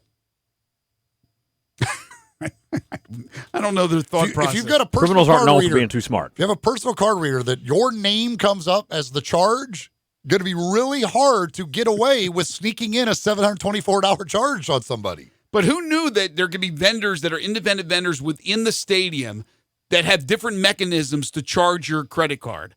I mean, come on. Miami Dolphins fans, here's the moral of the story. Don't go to the game at all. Not a lot of them aren't, but just don't go to the game for the product on the field and obviously the product that you're trying to buy at the stadium. A little bit too expensive. It's a good thing there's a lot of stuff to do in Miami because when you're dealing with the Marlins, the Dolphins, the Heat to a little lesser degree. How good are the Panthers? I don't even know the hockey team. But the Marlins and Dolphins, that's as bad a combination as you can get. No, you're absolutely right. All right, so week 4 in the books in the National Football League, and there were a couple of wild games over the weekend. One of those games was the Chiefs and the Lions, although I think that was a positive for both teams. The Chiefs are 4-0. They're only one of 3 undefeated teams that remain. Chiefs are 4-0, Patriots are 4-0, and 49ers are 3-0. And they knocked off previously unbeaten Detroit. Detroit has that tie against Arizona. But Detroit played them tooth and nail, toe-to-toe. Touchdown by Williams. One of his 2 rushing touchdowns with 20 seconds left was the difference maker in that one. That was a fantastic game. It was a lot of what we saw last year from Kansas City, that their defense struggles to get stops, but their offense is just so good. The thing about this, though, that is scary, maybe Patrick Mahomes' worst game he's played in the NFL. And they still put up 34 points and won the game. Yeah, it probably was. He wasn't throwing any touchdowns. Like he missed some throws that he just normally makes. And Detroit did a good job against him and putting pressure on him and making him a little uncomfortable. But there were some throws in that game that were there that it just seems like he never misses anymore. Just every throw's on the money. And yet, ho-hum, 34 points later, they've got another win. I'll take Patrick Mahomes any day of the week and twice on Sunday. And it was a little bit of an off game for him. But, boy, the Chiefs are really good. But Detroit showed me a lot. And if you look at that NFC North from top to bottom, the most competitive division, top to bottom. Green Bay, Chicago, Detroit, Minnesota are all capable, although Minnesota's got to figure out the quarterback situation with Kirk Cousins. The other game that really stood out, and there was a few of them. There were some dogs as well, like last night. But the craziness between the Buccaneers and the Rams. 95 points scored, 55-40 Tampa Bay. Jameis Winston, all of a sudden the last couple of weeks, has found something, and Bruce Arians is the quarterback whisperer. His team has played really well on the road, not at home, but Winston threw for 385 yards and 4 touchdowns. Jared Goff threw for 517 yards, 2 touchdowns, but 3 interceptions. Yeah, whether it is, the Arians' influence with him, or maybe it's, the fact of who they played the last couple weeks. I don't know. But yes, if you watch Jameis Winston the last 2 weeks, last week it was Mike Evans that went off. This week it was Chris Godwin. Evans started a pretty good game as well. But that passing game is what it's supposed to be. I mean, they've got some good weapons there. Ronald Jones kind of looks like he's emerging as the running back there. But Jameis has been really good 2 straight weeks. And the third game that really stood out to me, Cleveland, and Freddie Kitchens was the butt of many jokes after their performance and his play calling the week prior, go into Baltimore, beat the Ravens 40-25. Baker was 20 of 30, 342, touchdown and a pick, and Nick Chubb had a huge game, his best in the NFL, 20 carries, 165 yards, 3 touchdowns. But right when you thought, oh, gosh, the Browns, we jumped on the bandwagon in the offseason, and they are not living up to expectations, right when they got down to the bottom there, boom, they get a big win over Lamar Jackson and the Ravens. Yeah, I mean, Chubb this isn't the Ravens defense of old, but this is still supposed to be a pretty good Ravens defense, and Chubb just ran all over them. Now, Jarvis Landry has the concussion. We'll have to wait and see what happens with him after he had a big game in this one. And they did this with, what OBJ, did he hit with 1 catch? I don't know. I think it was 1 catch in the game for OBJ, and they put up 40 points. Let's see. 2 catches. 2 catches for 20 yards from OBJ, and they put up 40 points. They needed that. I mean, Freddie Kitchens, I don't know if it makes him now look like a great play caller because of that performance, and it erases what's happened in the past here. I know it's only his first year as the head coach. He was asked after the game last weekend whether or not he'd give up play calling. He said, basically, are you kidding me? And then they come up there and, as you said, put up the 40 points. Also of interest over the weekend was the way the game ended between Jacksonville and Denver. Denver has now lost a couple of games in the final moments after grabbing a lead, and they are 0-4. Jacksonville wins 26-24. Leonard Fournette finally, a Leonard Fournette sighting, 225 yards rushing. But Uncle Rico, Gardner Minshew II, 213 yards passing, 2 touchdowns, leads the comeback for the Jaguars. Tough times in Denver. And Minshew, I mean, you got to give it up that he has been good since he's taken over. It helps when you get a 200-yard rusher. Right. That'll help any quarterback. Right. But he's been good. He hasn't been great, but he's been solid. Well, they spent the money in the offseason to get Nick Foles. He gets hurt in game 1. He's going to come back at some time this year. But when he comes back, if Minshew continues to play like this, he won't be the starter. And Denver, I know Peter Edmondson talked about this morning. John Elway has, what they have done with that quarterback position is a disgrace. Right, and because John Elway played that position, obviously. I mean, since Peyton and they got the last act of Peyton Manning. Right. I mean, you look at how many guys they've gone through in trying to find a quarterback. And I don't understand why they thought Joe Flacco was going to be the answer. Right? But it's just, for John Elway to be this bad at trying to find a quarterback is ridiculous. In defense of Flacco, I think he's played pretty well. He played pretty well in that game. But you're absolutely right, and Peter's absolutely right about John Elway. You think one position he knows pretty well is quarterback, and it has not worked. And he tried to take Paxton. Well, he did take Paxton Lynch in the first round. That was a disaster. Everything has been. Well, it's Brock Osweiler, it's Paxton Lynch, it's Trevor Siemian, it's Case Keenum, it's now Joe Flacco. Like, they've tried young, they've tried old, and now they lose Bradley. Craig Morton not available? Now they've lost Bradley Chubb for the year, so their defense, which had not up until Sunday, had not had a single sack or turnover, which is insane to think that defense with Von Miller and Bradley Chubb did not have a sack until this past Sunday, and now you lose Bradley Chubb for the rest of the year with a torn ACL. It's going to be rough times for Denver. Do you think Von Miller will enter the transfer portal? If he could, I think he would. So listen to this. First-year head coaches Zach Taylor, Cliff Kingsbury, Vic Fangio, Brian Flores are 0-15-1 through the first 4 weeks. Now, obviously, when you're a new head coach, you're normally taking over a bad situation. So it's understandable, but not one win between the four of them.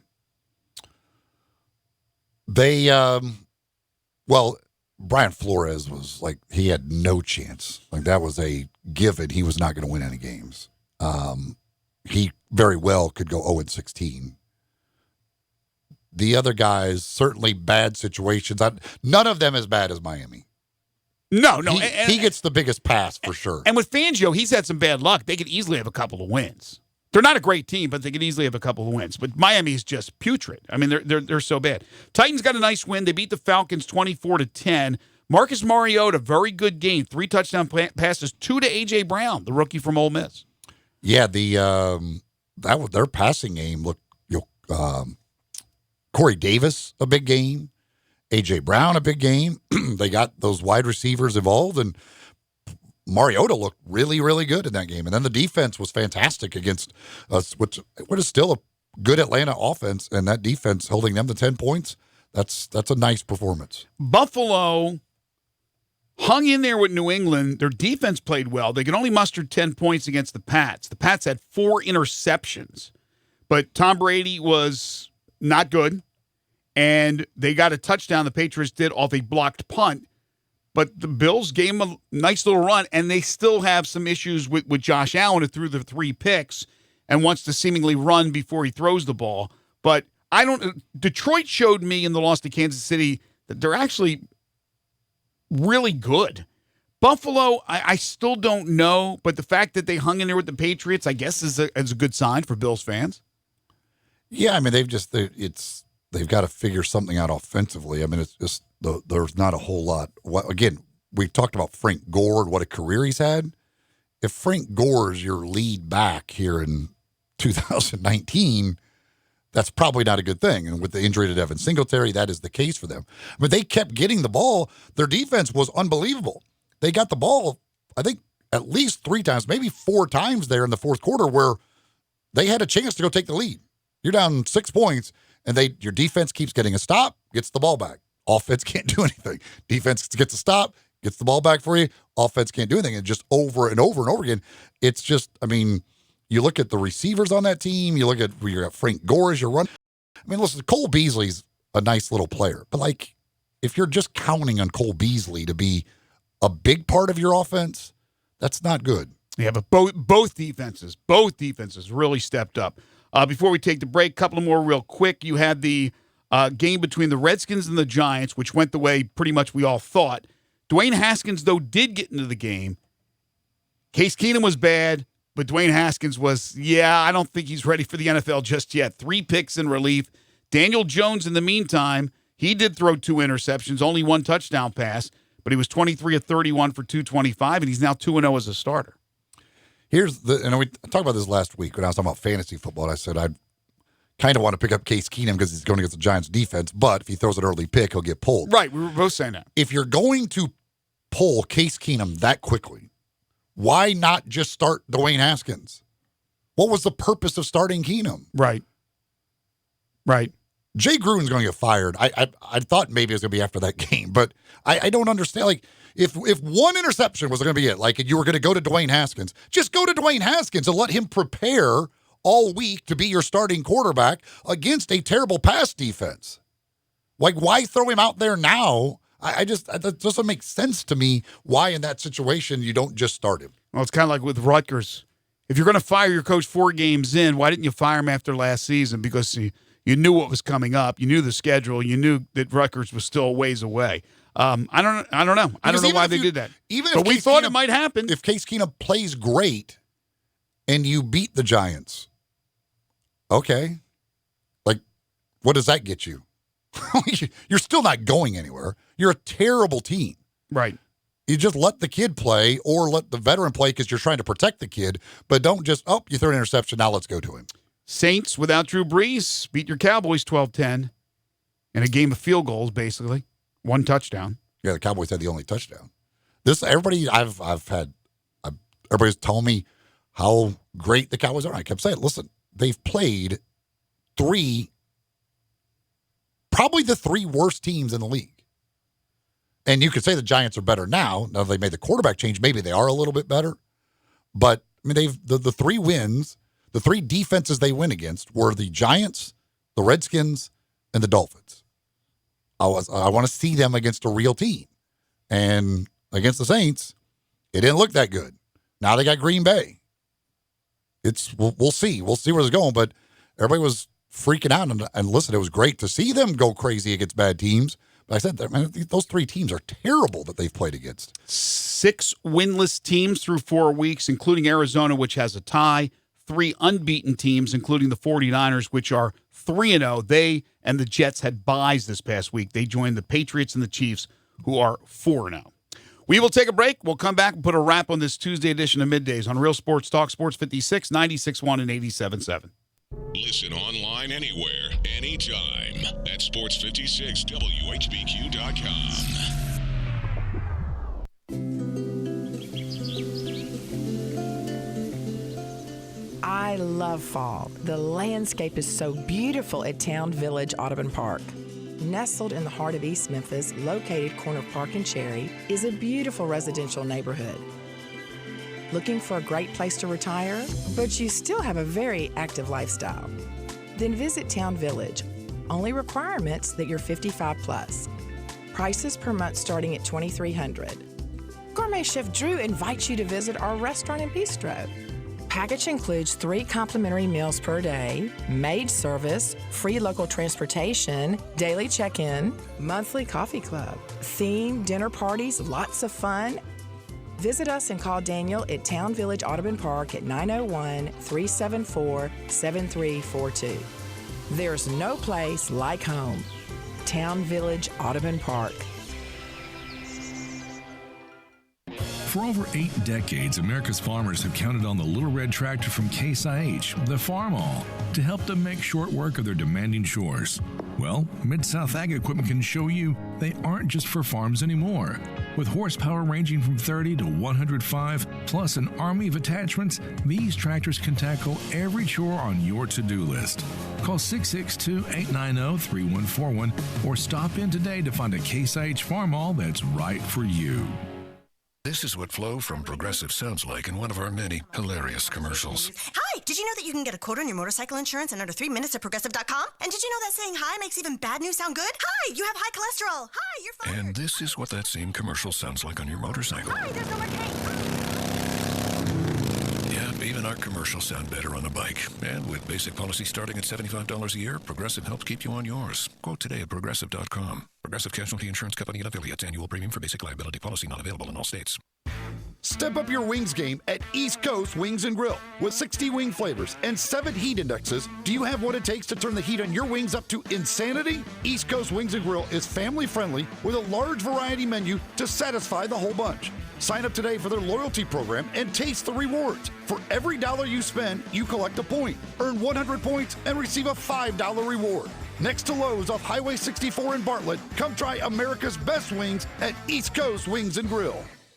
Did you know Davis Motorhome Mart is one of the top 10 Tiffin dealers in the U.S.? Come tour the 7.5 acres of beautiful travel trailers, motorhomes, fifth wheels, and toy hauler towables half tons. Motorhomes from 27 feet up to 45 feet from brands like Winnebago, Coachman, Puma, Highland Ridge, and Tiffin. Take advantage of Davis Motorhome Mart's big blowout sale on 2019s and 2020s on their way. Stop by your gateway to travel freedom. Davis Motorhome Mart at 1145 East Brooks Road in Memphis. Call 901-332-3414 and cruise by the website davismotorhomes.com. The Vault on GE Patterson in South Main downtown has all your game day needs with 30 TVs. If your game is not on one of the 20 big screens, then sit in a booth with your own remote. The Vault has game day specials on pitchers, buckets of beer, and great food, which is the best thing about the Vault. This is not your normal sports bar. Chef Dirk Meitzler from On Tour and Cafe 621 has all his favorites like Chicken Newport and his new lobster enchilada. Open for lunch and dinner every day with lunch specials for $12 weekdays with a drink. The Vault on GE Patterson in South Main, your downtown place to eat, drink, and watch the game.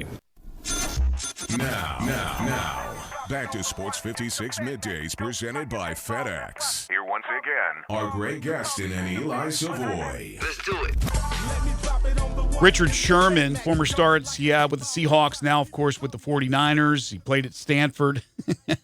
He was asked about the California law that is now signed, sealed, and delivered by Governor Gavin Newsom that will allow the state's college athletes to hire agents and be paid for endorsements by 2023. He says, quote, "I hope it destroys the NCAA in general because I think it's corrupt and it's a bunch of people taking advantage of kids and doing it under a mask of fair play.